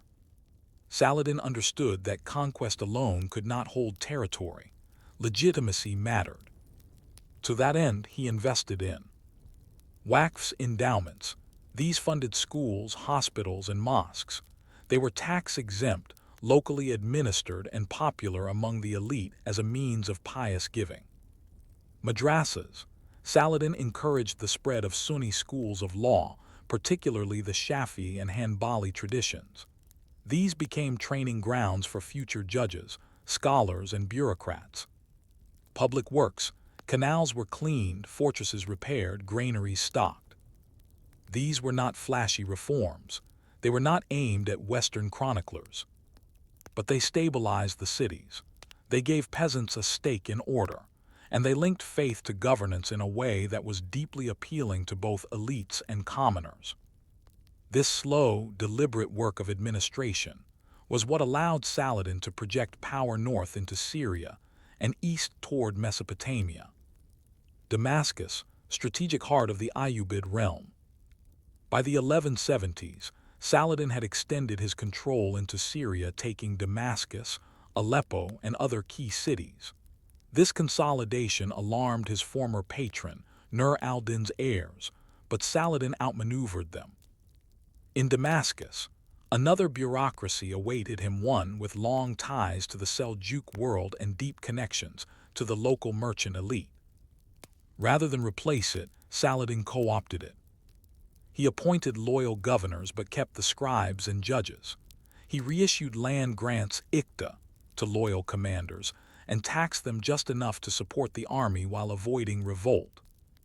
The result was a federated empire, each city with its own administrator, judge, and garrison, but all bound by shared loyalty to Saladin's rule and Sunni legitimacy. Intelligence and information control. One of the most overlooked aspects of Saladin's rule was his focus on intelligence and internal security. He maintained a network of informants, particularly in border cities like Hama, Homs, and Acre. These agents reported not only on Crusader movements but on internal dissent, tax evasion, and corruption. The postal and courier system was critical. Messages could travel quickly between garrisons and regional capitals. Orders were copied in triplicate. Authentication seals were regularly updated. This allowed Saladin to respond rapidly, not just with armies, but with grain, engineers, and legal rulings. In an age of slow movement, his state moved just fast enough to stay ahead of its enemies. Managing the military, bureaucrats in the field. Even the army was shaped by administration. Officers were appointed not just for bravery, but for their ability to manage men, horses, and provisions. Military scribes were embedded with campaigns. They kept records of rations, casualties, and rewards. Veteran soldiers received land or pension stipends upon retirement managed by regional tax offices. Horses were inspected and tagged. Armorers were registered. Blacksmiths received state materials. Siege campaigns such as those at Karak or Acre required weeks of preparation. Bureaucrats oversaw the movement of timber, iron, stone, and water. Engineers were hired or conscripted. The army's strength lay not just in its size, but in its organization. This was not merely a sultan with an army. It was a government at war, balancing religion and rule. Saladin's governance was suffused with religious symbolism, but carefully balanced. He was not a fanatic. He employed Christians in his administration. He corresponded respectfully with Christian rulers. He allowed churches to function in cities he ruled. But he also projected Sunni orthodoxy. He appointed qadis, judges loyal to his madhab legal school. He built minarets, sponsored scholars, and funded Quranic reciters. He commissioned histories and biographies that celebrated his victories as acts of divine justice. His state documents began to describe him as the servant of the two holy sanctuaries, Mecca and Medina, giving him religious gravitas alongside political power. For the average Muslim citizen, this religious framing gave legitimacy to the growing taxation and military drafts.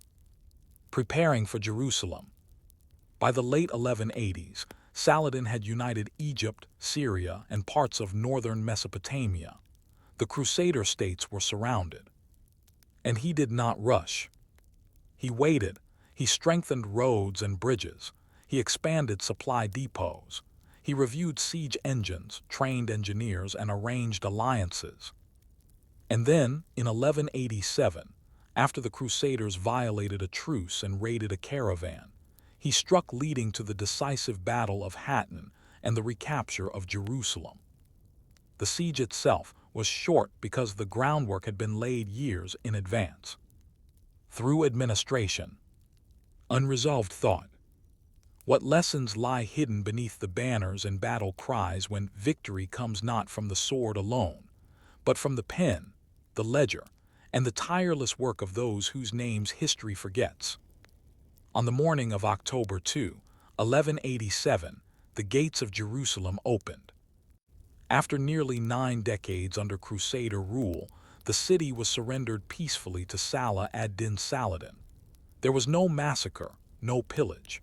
Unlike the bloodshed of 1099, this conquest was measured, negotiated, and managed. Crowds lined the streets. Some wept, others bowed in prayer. The banners of Islam were raised over the Dome of the Rock and the Al-Aqsa Mosque, while Christian civilians prepared to depart in orderly fashion. To the world, this moment appeared to be a triumph of faith. But it was also, and perhaps more deeply, a triumph of administration. This final chapter is not about the heroism of generals or the glory of conquest. It is about what comes after the slow, demanding task of turning victory into stability, and how that, more than any battlefield achievement, would determine Saladin's legacy. The surrender of Jerusalem, negotiation as governance. The Crusader commander Balian of Ibelin had prepared Jerusalem's defenses, but he knew the odds were impossible. Still, he negotiated, pleading for the safety of the city's civilians. Saladin, advised by his cadis and military scribes, agreed to leniency. Civilians were allowed to ransom themselves and their families. The poor were released without payment. Churches were spared. Christian pilgrims would still be allowed to visit the city. This was not simply an act of mercy, it was a policy decision, shaped by international reputation. Saladin was aware that European powers would respond. He wanted to project justice, not cruelty. Religious framing. Mercy in Islamic tradition was a virtue of powerful rulers. Pragmatism. A massacred city is harder to govern. A ransomed city funds future campaigns. Bureaucrats recorded the ransoms, organized departures, and coordinated the movement of thousands. Cairo, Damascus, and Aleppo were notified. Muslim families began returning. Judges were appointed. Tax registers reopened. The conquest had lasted days. The administration would last years. Managing a restored Jerusalem. Reintegrating Jerusalem into the Islamic world was more than a symbolic act. It was a logistical puzzle. Waqf networks were reestablished to fund mosques, schools, and orphanages. Land registries were updated. Former Crusader properties were reassigned, but not arbitrarily. Records were kept to avoid chaos. Christian populations who remained were taxed as dhimmi, protected people, in line with Islamic law. They were guaranteed religious freedom, but required to follow specific rules. Public order was paramount. Saladin issued edicts against looting, unauthorized evictions, and religious harassment. The administration of Jerusalem became a model used in other recaptured cities like Nablus, Hebron, and Acre. Much of this work was done not by soldiers, but by the bureaucratic corps, judges, tax clerks, scribes, and religious scholars. These were the quiet governors of peace, sustaining a military empire. Victory had not ended war. The Third Crusade, 1189–1192, was already being prepared in Europe. Saladin's advisors knew this. Thus, even in triumph, they remained in motion. Military administrators began stockpiling grain, oil, and water in coastal cities likely to be attacked. Timber and iron for shipbuilding and siege defense. Pay for garrisons, tracked meticulously through local tax revenue. Letters were sent to tribal leaders in the Euphrates basin, reminding them of their military obligations. Caravan routes were surveyed. Fortresses were inspected. To Western eyes, Saladin was a warrior. But to his people, he was also a manager of crisis. Internal tensions and bureaucratic strain. Not all was smooth. Saladin's realm stretched from Yemen to Aleppo, a vast, culturally diverse empire. Governors bickered, families feuded. Some regions delayed tax payments. Others questioned appointments made by distant officials in Cairo or Damascus. To manage this, Saladin increasingly relied on delegated authority, often to family members. His brother Al-Adil, his sons Al-Afdal and Az-Zahir, and trusted ministers took over day-to-day management in outlying regions. This decentralization worked, but only while Saladin lived. Behind the scenes, bureaucrats scrambled to maintain records of who owed what to whom, which cities were loyal, which roads were safe. A vast paper trail flowed through his empire, binding it together more tightly than force alone ever could. The limits of unity. Saladin died in 1193 in Damascus. At the time of his death, his personal treasury was nearly empty. He had spent most of his wealth funding armies, hospitals, and endowments. His funeral was modest. But his death revealed a deep vulnerability. His state was personal. Within months, his sons and brothers began dividing the empire. The central administration weakened. Regional governors reasserted independence. Wars of succession followed. It was the bureaucrats who tried to hold the center. In Aleppo, Damascus, and Cairo, they preserved Saladin's legal codes, his administrative structure, and his Waqf networks. For a time, this scaffolding held. But eventually, the Ayyubid Empire fractured. Saladin's vision had been grand. But his empire, like all empires, was mortal. The long legacy. Despite the fragmentation, Saladin's model endured. Later dynasties, such as the Mamluks, adopted his bureaucratic reforms. His emphasis on religious legitimacy became a norm for rulers across the Islamic world. His scribes and historians wrote prolifically, shaping the memory of the Crusades from a Muslim perspective. His administration had shown that Muslim polities could recover, reorganize, and resist not through miracles, but through governance. Even centuries later, Saladin's court manuals, tax ledgers, and Waqf documents were cited by jurists and administrators. In a world reshaped by war, these were the blueprints for continuity.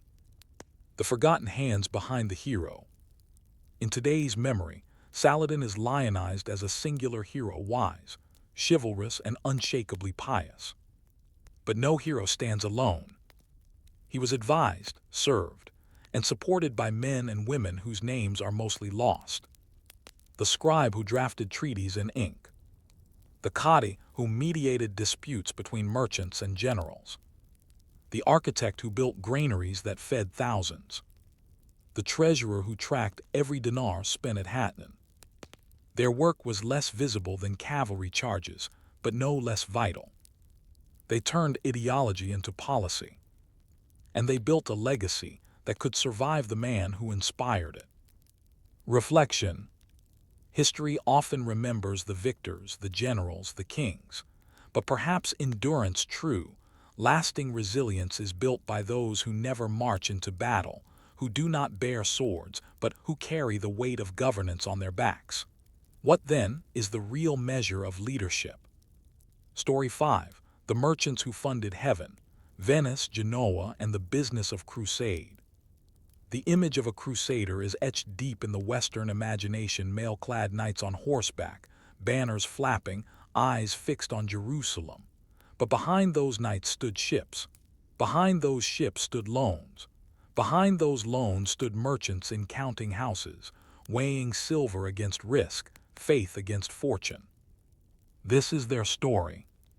A story not of martyrdom but of markets, not of swords but of contracts. For the Crusades were never just holy wars. They were logistical enterprises requiring grain, timber, weapons, transport, and above all, money. In the glittering harbors of the Mediterranean, Venice, Genoa, and Pisa, a different kind of crusade unfolded. One where salvation was tallied in ledgers, and where proximity to the Holy Land became not just a matter of piety, but profit. The Mediterranean in the 11th century. Before the First Crusade, the Mediterranean world was already a network of trade routes, cross-cultural markets, and contested ports. While political powers clashed, Byzantines, Arabs, Normans, commerce flowed steadily between them. Cities like Venice and Genoa were strategically placed. Venice, at the head of the Adriatic Sea, maintained deep ties with the Byzantine Empire and was already trading in spices, silk, and grain. Genoa and Pisa, on Italy's western coast, competed for access to North African ports, Iberian markets, and lucrative shipping lanes to the Levant. By the late 11th century, these city-states had developed merchant fleets capable of long-distance sea travel, maritime laws regulating contracts, cargo rights, and debt, banking practices, including letters of credit and joint venture partnerships. They were not yet empires, but they were becoming financial powers. And when the Pope called for a crusade, they listened not just with ears but with calculators. The First Crusade, a test of faith and supply. When the First Crusade launched in 1096, it did so overland. The need for ships was limited at first, but the logistical challenges quickly became clear. Armies needed transport for wounded, nobles, and later reinforcements, access to food and water supplies, communication between Europe and the Levant. Venice, Genoa, and Pisa were ready. They began to charter ships to crusading lords, offering transport in exchange for fees, trading privileges, or a share of plunder. Some agreements were formal, others improvised at port, but a pattern emerged. These cities were not merely supporting the Crusades, they were investing in them. Genoa's early ventures. Genoa was among the first maritime republics to see opportunity in crusading. In 1097, a Genoese fleet arrived in the eastern Mediterranean and assisted at the siege of Antioch. They brought ships, siege engineers, and naval expertise. In return, Genoa negotiated quarter rights in Antioch, allowing them to establish a permanent enclave with markets and docks. Exemptions from local taxes. Shared ownership of property seized during the campaign. This was not charity, it was a business model. The Genoese Republic had essentially underwritten part of the crusade and expected returns. They were not disappointed. Venice, reluctant at first, indispensable later. Venice did not participate directly in the First Crusade, choosing instead to preserve its delicate diplomatic relations with the Byzantine Empire. Venice had built its early wealth as a semi-autonomous vassal of Constantinople, and war in the East posed a potential threat to that relationship. But as Crusader states began to form, Venice shifted course. They saw that Christian holdings in the Levant, Jerusalem, Tripoli, Antioch needed goods and protection from the sea. Venice's merchant fleet became a lifeline, delivering salted fish, wine, and flour from Europe, armor, timber, and horses for garrisons, pilgrims eager to visit holy sites.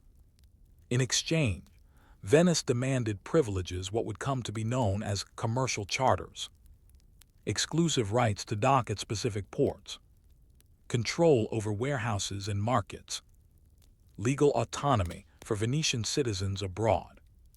Venetian quarters in Crusader cities became miniature states policed by their own guards, operating under Venetian law, speaking Venetian dialects.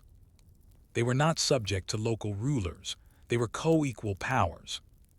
The business of pilgrimage. As the Crusades continued, a second economy developed alongside the war: pilgrimage tourism. From the early 1100s onward, thousands of European pilgrims sailed to the Holy Land not as soldiers but as travelers.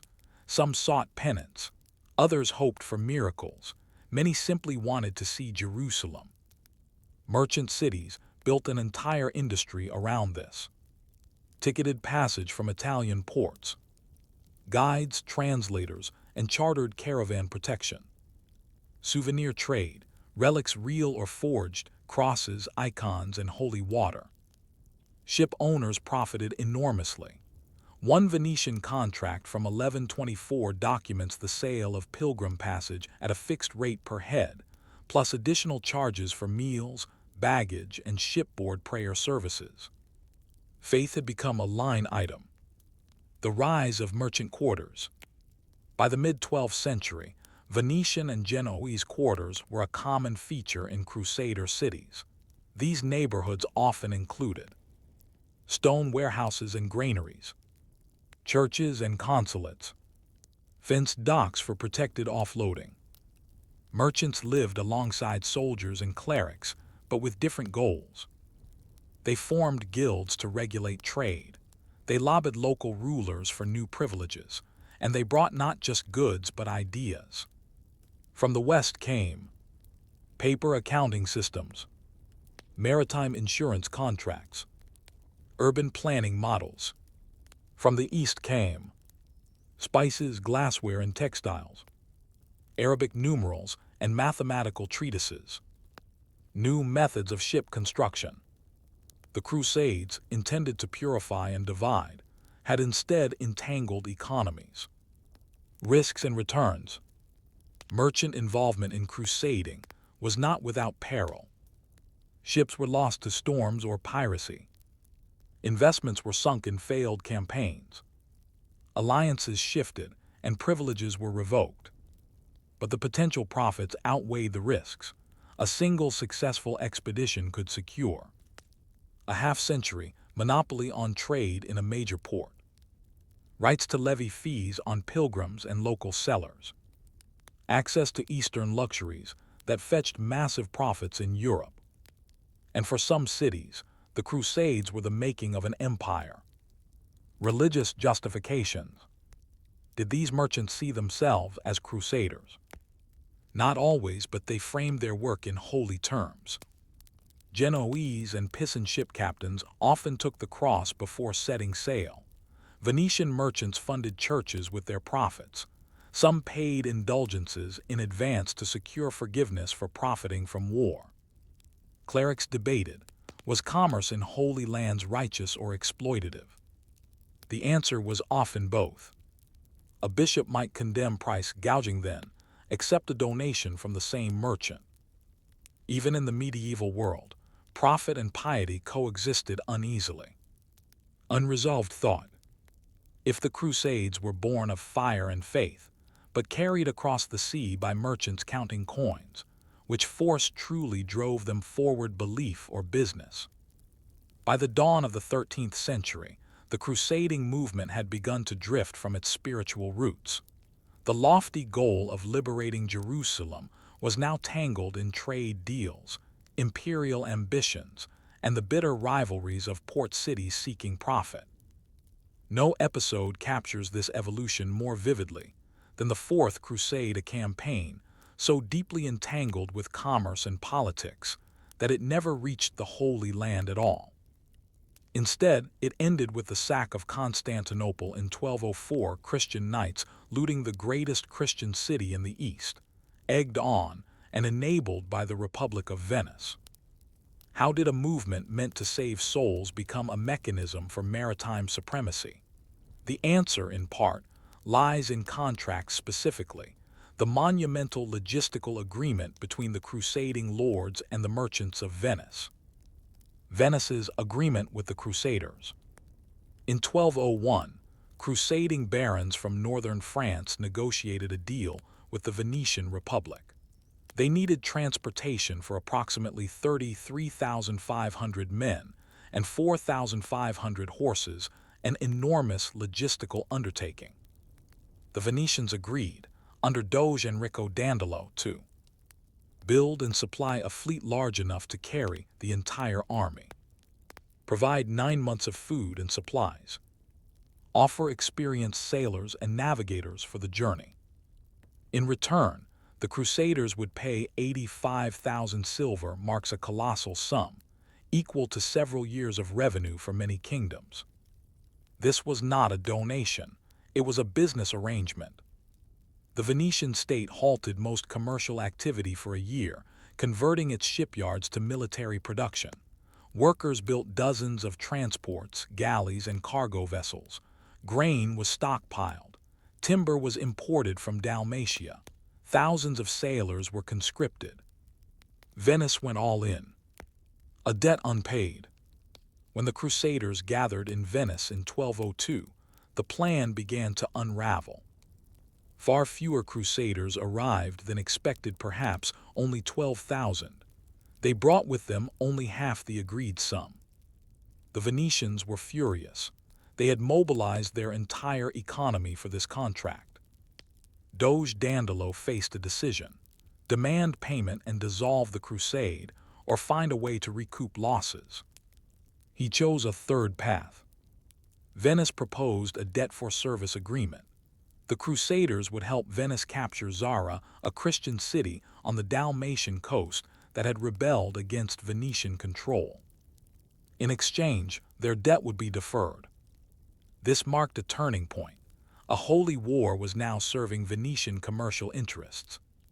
Despite papal objections, Pope Innocent III excommunicated the entire crusading force for attacking a Christian city. The plan proceeded. Zara fell, and the crusade was now morally compromised. The Byzantine detour.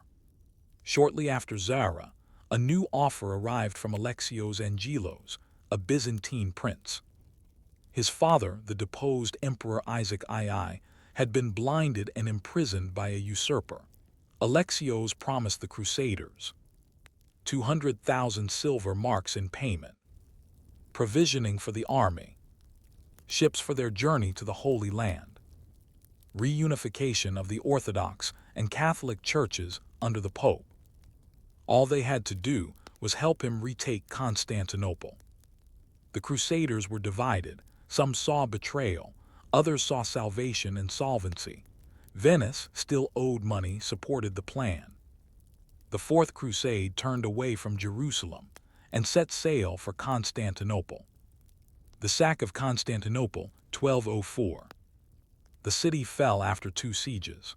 The second, in April 1204, ended with brutal looting. Crusaders and Venetians plundered churches, palaces, and homes. Relics were stolen and brought west, most famously the 4 bronze horses of St. Mark's Basilica in Venice. Venice claimed vast sections of the Byzantine Empire, including key Aegean ports and islands, enormous wealth in goods and treasure, control of major trade routes through the Bosphorus.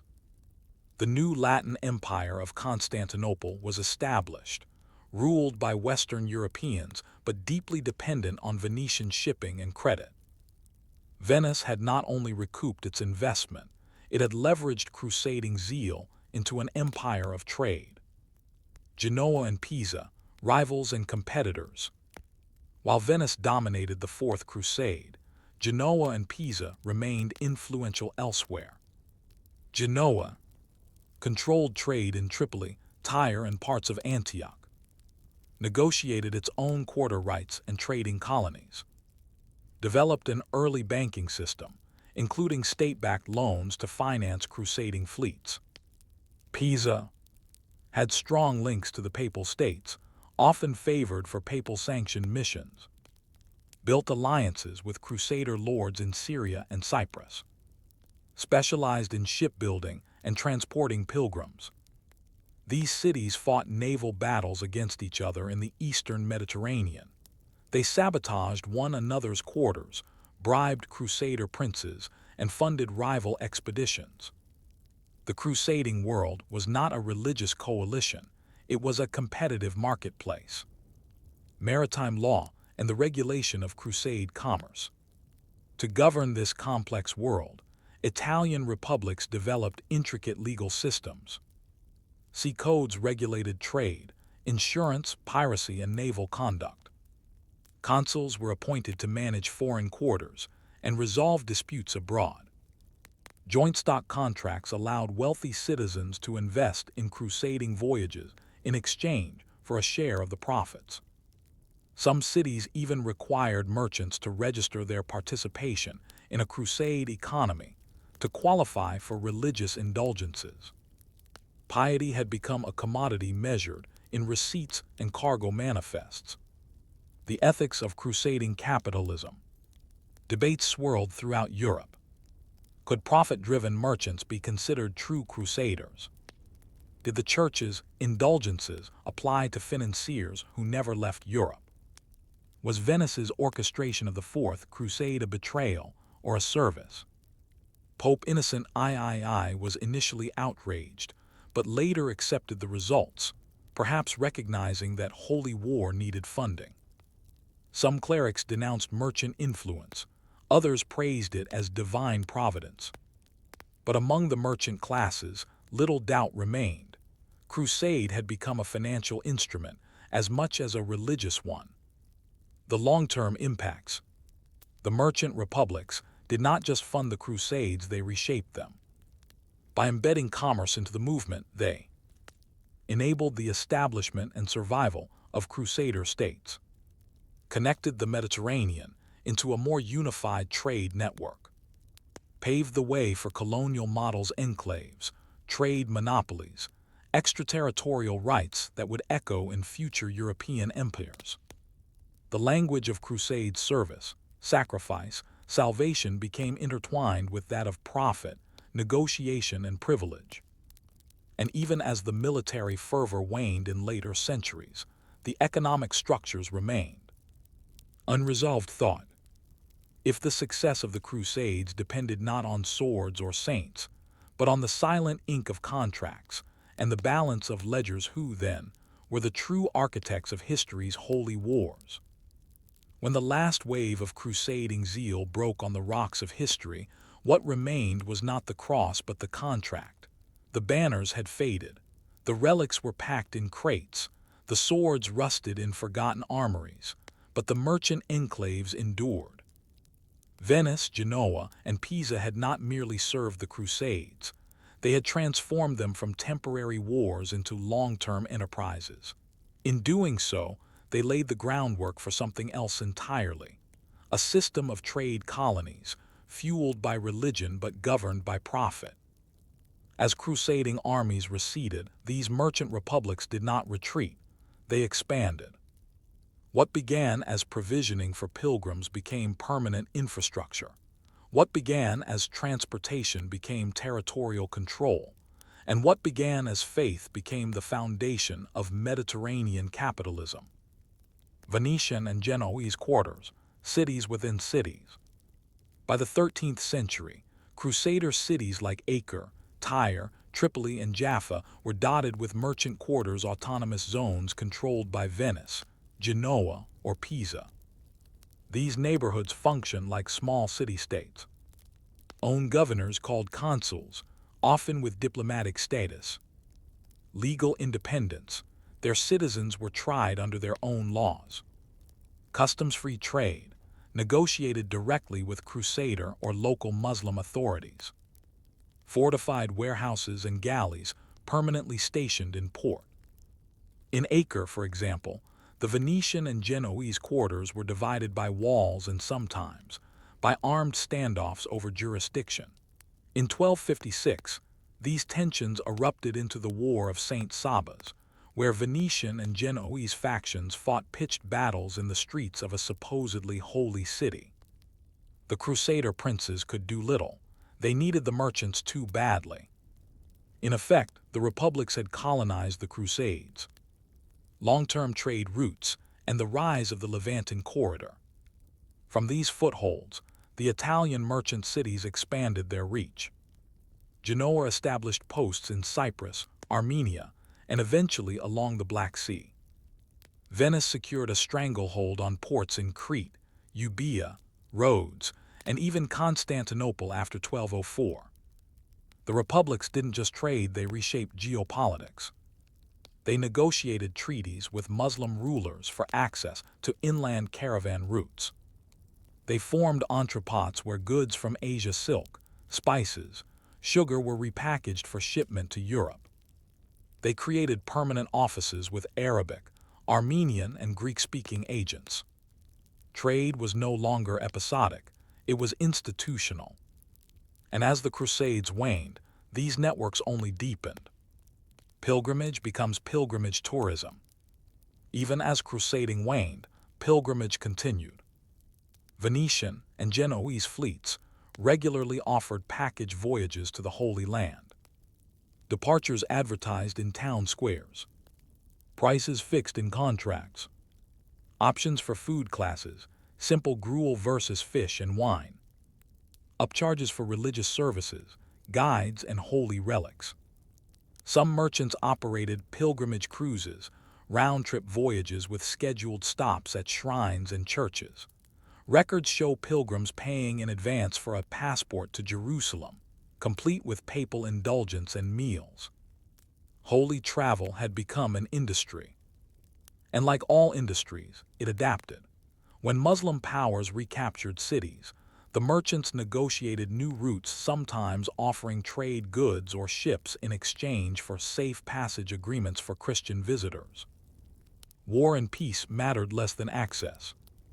The institutional legacy of Crusade commerce. By the late 13th and early 14th centuries, the religious character of the Crusades had thinned, but the administrative machinery remained.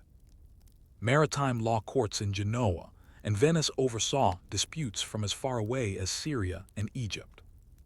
Joint ventures, pioneered during Crusade shipping, became common in global trade. Insurance systems, originally devised to offset losses from Crusade campaigns, were now used for pepper shipments and pilgrim passage. Entire merchant families built fortunes on Crusade capital. The Dandolo family in Venice became oligarchs. Genoese houses like the Spinola and Grimaldi parlayed Levanten, trade into banking and political dominance in Europe. They no longer needed the Crusades, but the Crusades had given them the blueprint. The decline of Crusader states and the merchant response. As the 13th century ended, Muslim powers, particularly the Mamluks of Egypt, began retaking Crusader strongholds. Acre fell in 1291. Other cities surrendered or were destroyed. The Latin presence in the Levant effectively ended. And yet the merchants remained. Venice and Genoa negotiated directly with Mamluk sultans. They offered ships to transport goods across Muslim lands, access to European markets, military expertise, and trade tax revenues. In exchange, they retained residences in Cairo, Alexandria, and Beirut, trade rights for spices, textiles, and sugar, political influence in Eastern courts. The crusading project had ended. The merchant project had only matured. From crusades to colonies. By the 14th and 15th centuries, Venice and Genoa no longer saw themselves as crusader ports. They were proto-imperial states, with standing navies, overseas colonies, centralized tax and legal systems, complex credit markets, and public debt instruments. Their model, rooted in the Crusades, would inspire the Portuguese, Spanish, and later Dutch colonial empires. Ships that once carried knights now carried silk and slaves. Crusader ports became merchant enclaves, and the sacred spaces of the Levant became nodes in a global economy. The forgotten builders. In all of this, it is easy to focus on the elites, the Dandolos, the Spinolas, the Doges, and admirals. But the machinery of Crusade commerce was operated by thousands of ordinary people. Scribes who wrote shipping manifests in Latin, Greek, and Arabic. Dockworkers who loaded wine barrels and salt fish. Carpenters who repaired ships in distant harbors. Women who managed accounts while husbands were away. Translators who bridged faiths for a few silver coins. They were not heroes, they were not saints, they were employees of an expanding system. But without them, the Crusades would have collapsed under their own weight. Reflection: the invisible empire. In the end, it was not the sword, nor the sermon, but the ledger that shaped the legacy of the Crusades.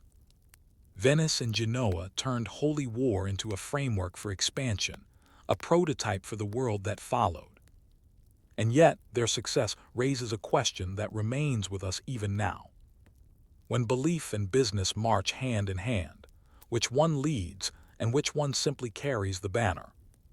Story 6: Crusade from the Other Shore, Nubia, Ethiopia, and the Forgotten Christian Kingdoms. Long before the first Crusader set foot on Levantan soil, the Nile had already borne witness to a different kind of Christian legacy.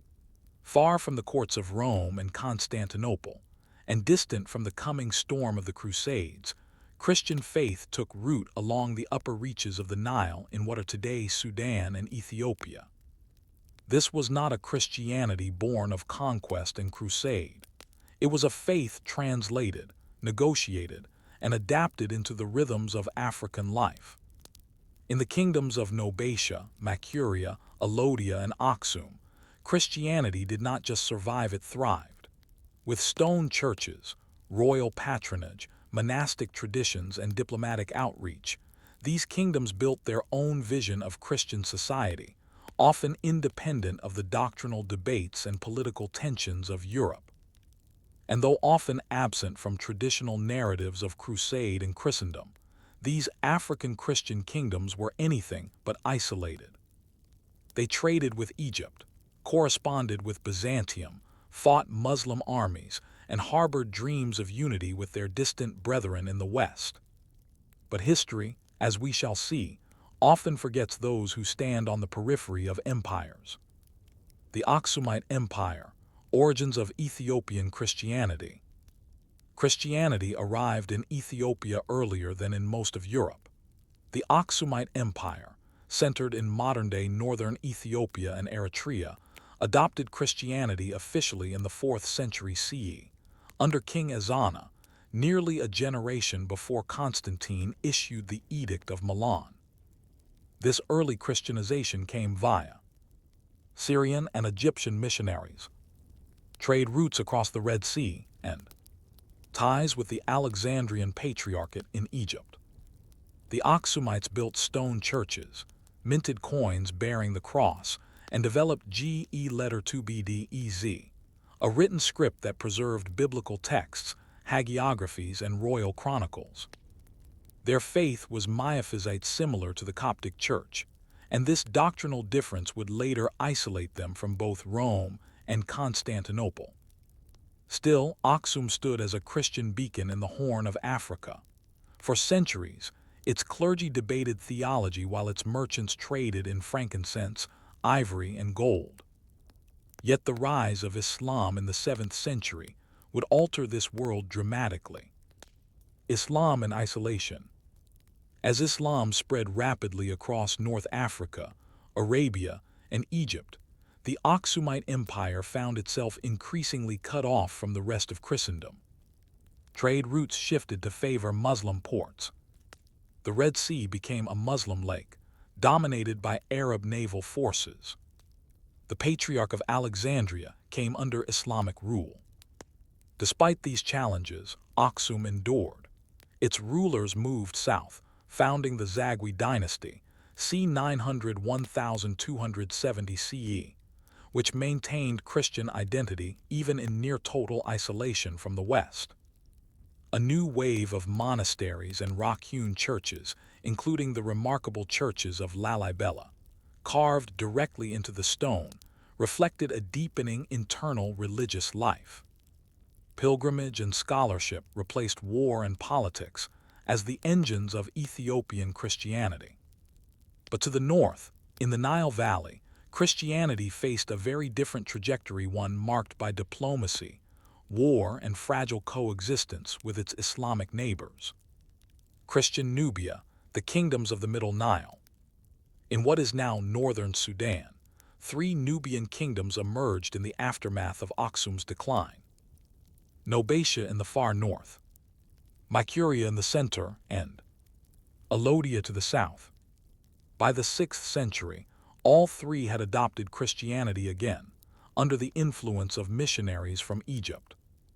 These Nubian states were heavily fortified, with desert castles and riverine strongholds, religiously devout, supporting bishops, monastic orders, and manuscript copying centers, literate societies, using Old Nubian, Greek, and Coptic in administrative and religious documents. The most powerful of the 3 was Makuria, centered in Dongola. It managed a remarkable feat. For over 600 years, Makuria maintained a mostly peaceful and sometimes even cooperative relationship with its Muslim neighbor to the north, Fatimid, then Ayyubid, and later Mamluk Egypt. The mechanism for this peace, was a unique diplomatic arrangement known as the Pact. The Pact, peace without conversion, signed around 652 CE. The Pact was a formal agreement between Mercuria and Egypt. It stipulated annual gifts from Mercuria to Egypt, often including slaves and goods, trade and travel rights for Nubians into Egypt and vice versa, mutual non-aggression, with Mercuria pledging not to attack Egypt and Egypt promising to respect Mercuria's sovereignty.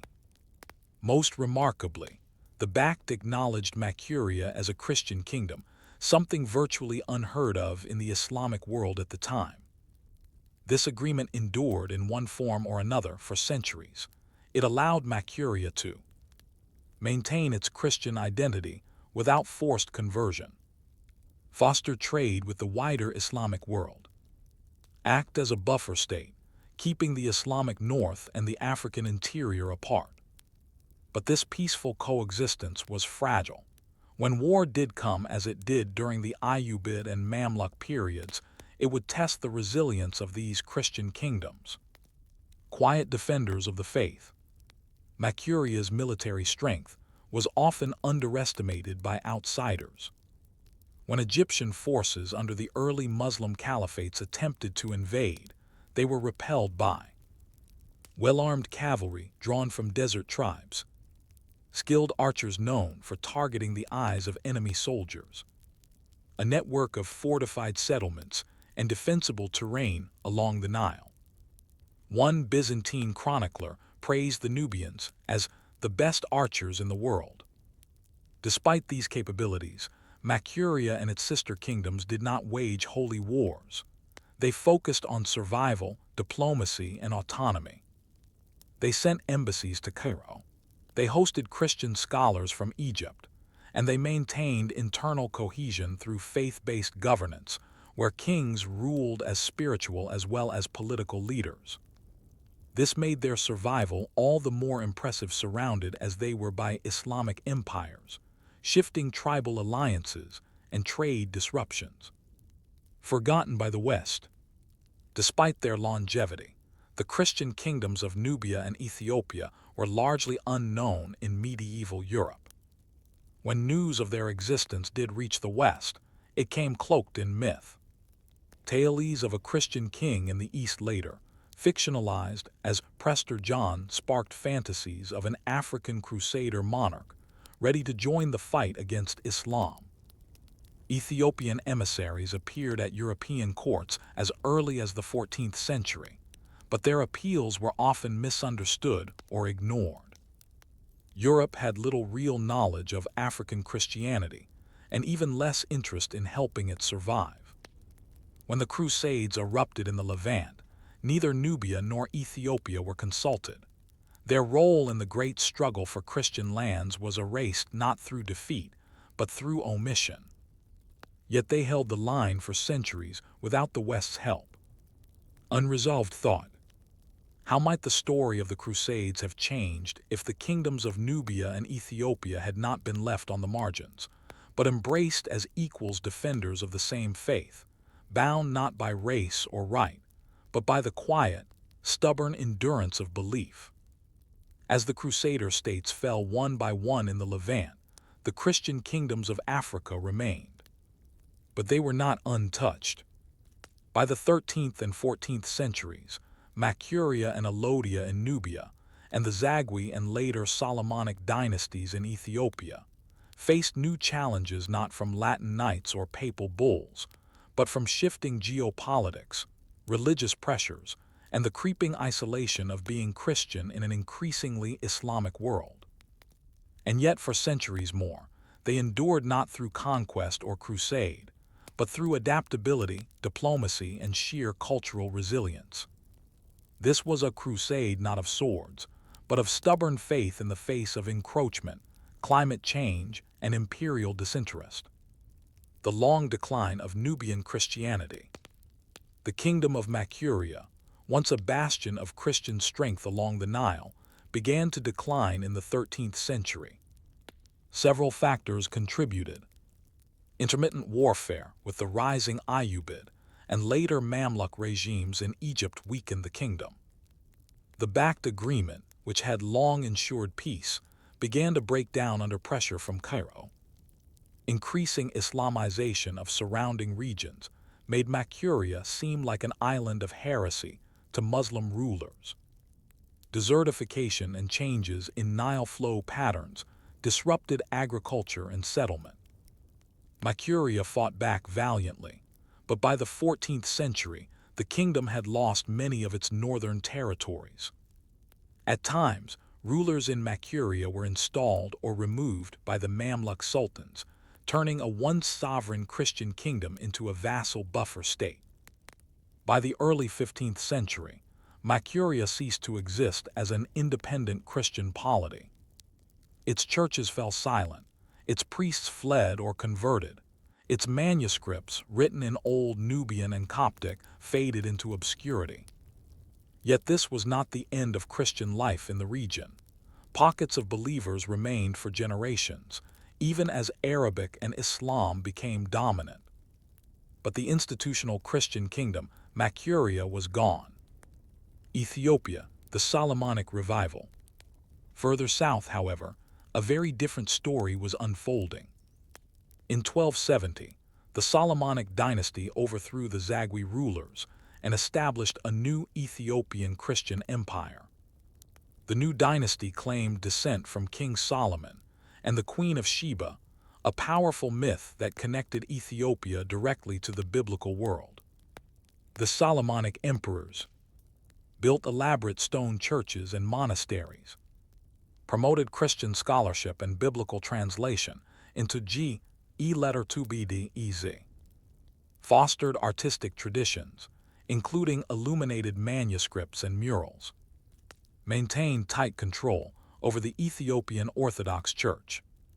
Under emperors like Amdseyon, IR 1314-1344, and Zara Yaqub, R 1434-1468, Ethiopia saw expansion into pagan and Muslim frontier regions, internal church reform and synod debates, the flowering of Ethiopian monasticism and pilgrimage routes.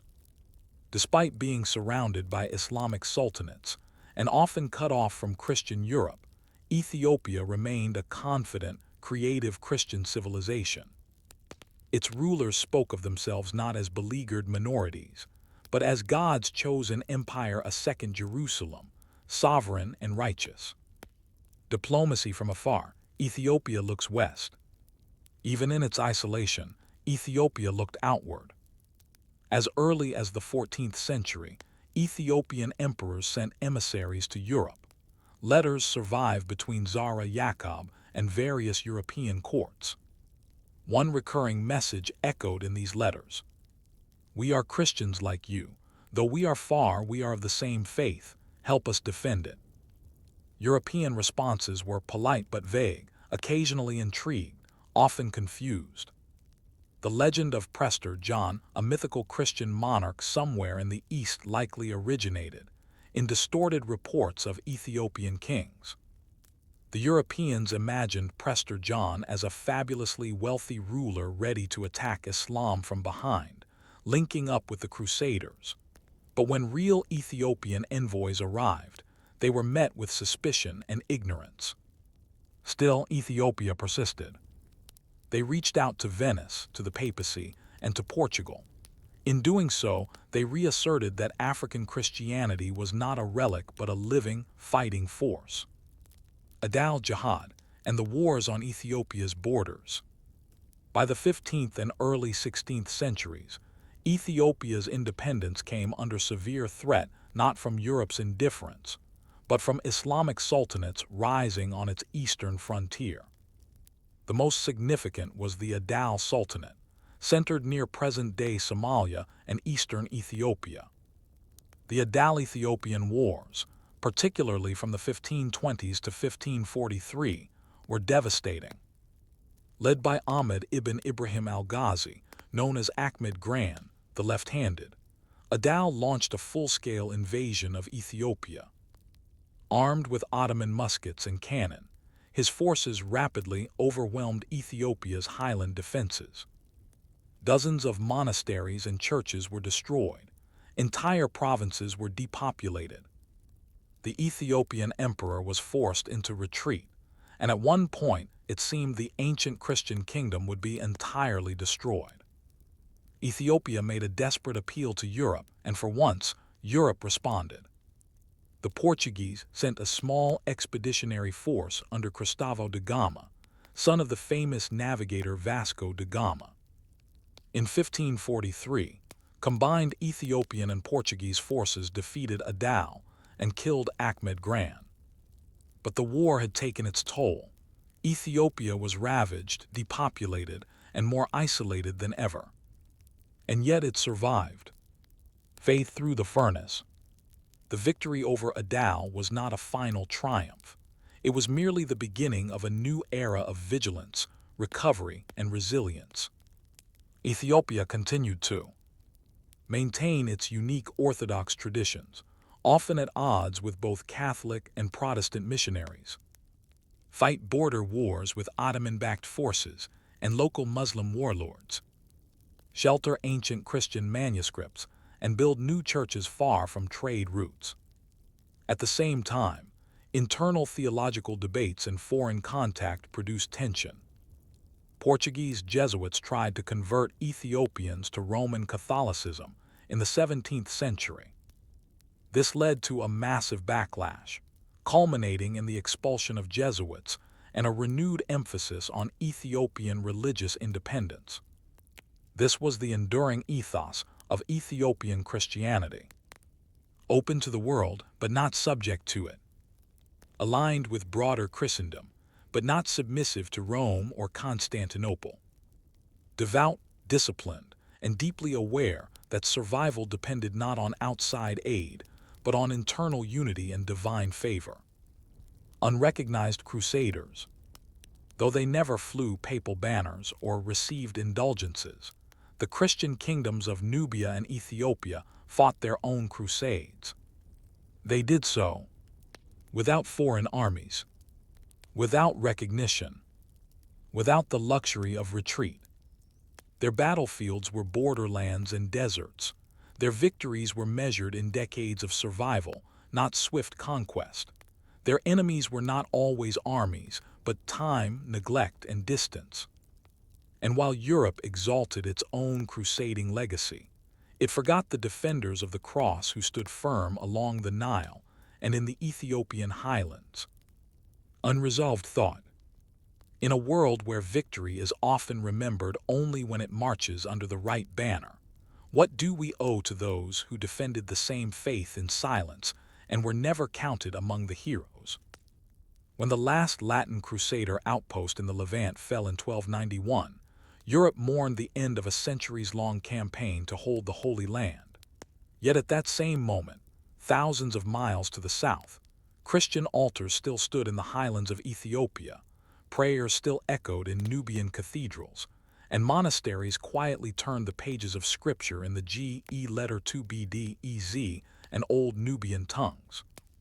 Though often omitted from crusade histories, these kingdoms waged their own form of spiritual resistance, a drawn-out, uncelebrated defense of faith across centuries of isolation, political pressure, and foreign hostility.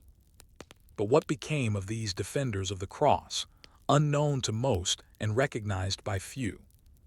Their story did not end in battle. It endured in tradition, language, architecture, and memory, some clear, some faint, some still waiting to be fully heard. The fall and fade of Nubian Christianity. By the late 15th century, the Christian kingdoms of Nubia had collapsed under a combination of external invasions and internal fragmentation. Makuria had been overrun by Muslim tribal confederations. Its last known bishopric vanished by the 15th century. Alodia, the southernmost and most isolated of the Nubian kingdoms, held out longer, but eventually succumbed as well, likely around the early 16th century. The old Christian cathedrals of Nubia were abandoned and repurposed as mosques or dwellings, swallowed by encroaching deserts or the floods of the Nile. Forgotten by history until rediscovered by archaeologists in the 19th and 20th centuries. Today, fragments of frescoes and broken altars are all that remain buried beneath the sands of Sudan, beneath centuries of silence. But this was not a defeat, it was a transition.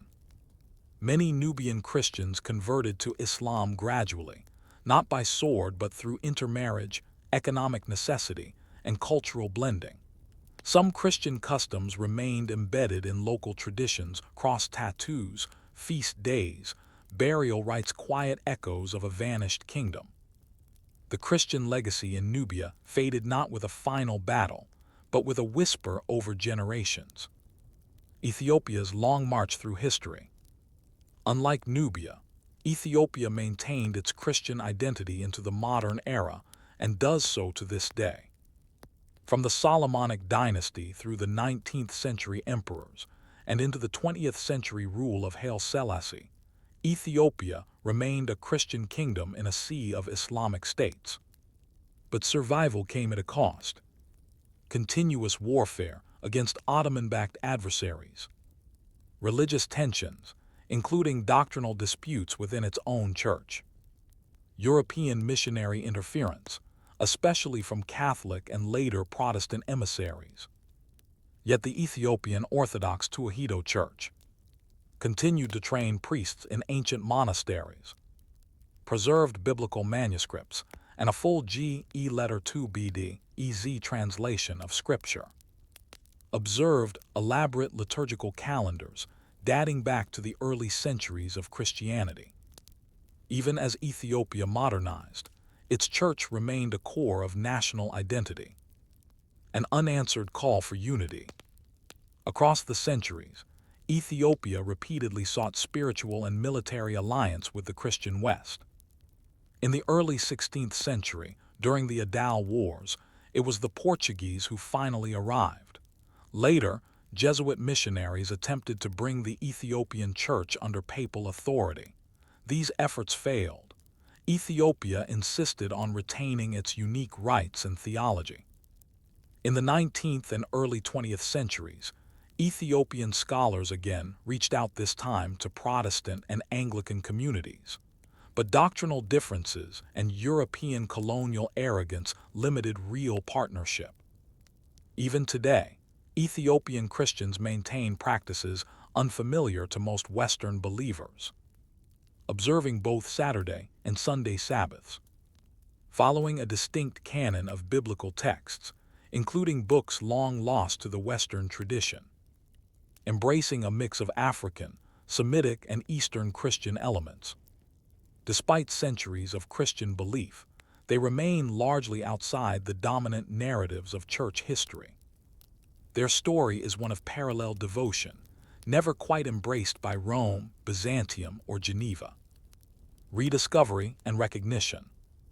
It wasn't until the modern archaeological expeditions of the 20th century that the depth of African Christianity's legacy began to be understood by scholars.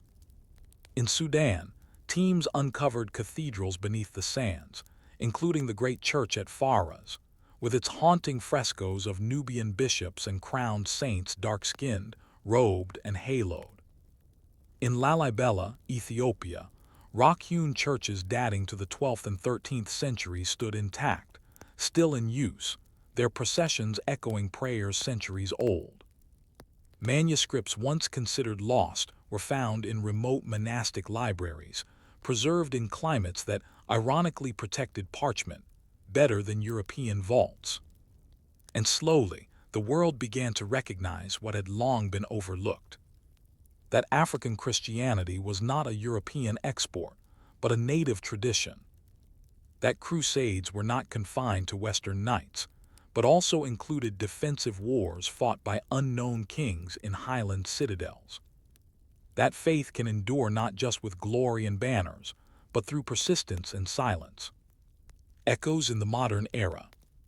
Today, the legacy of these African Christian kingdoms lives on.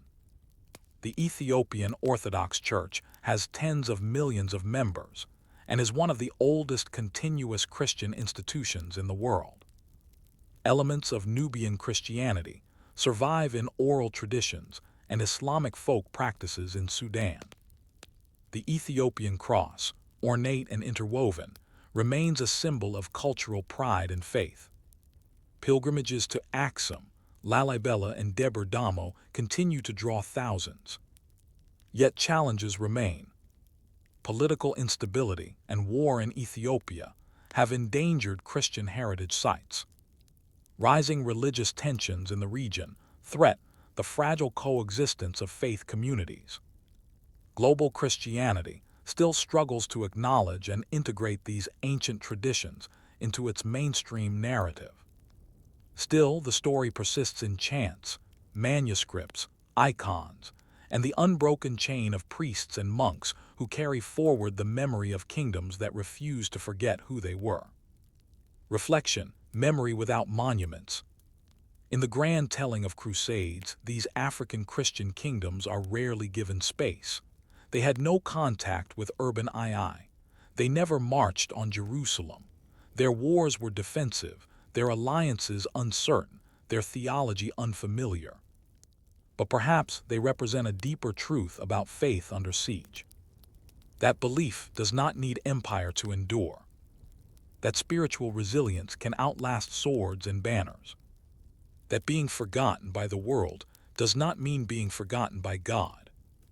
They did not conquer Jerusalem, but they held their own sacred ground.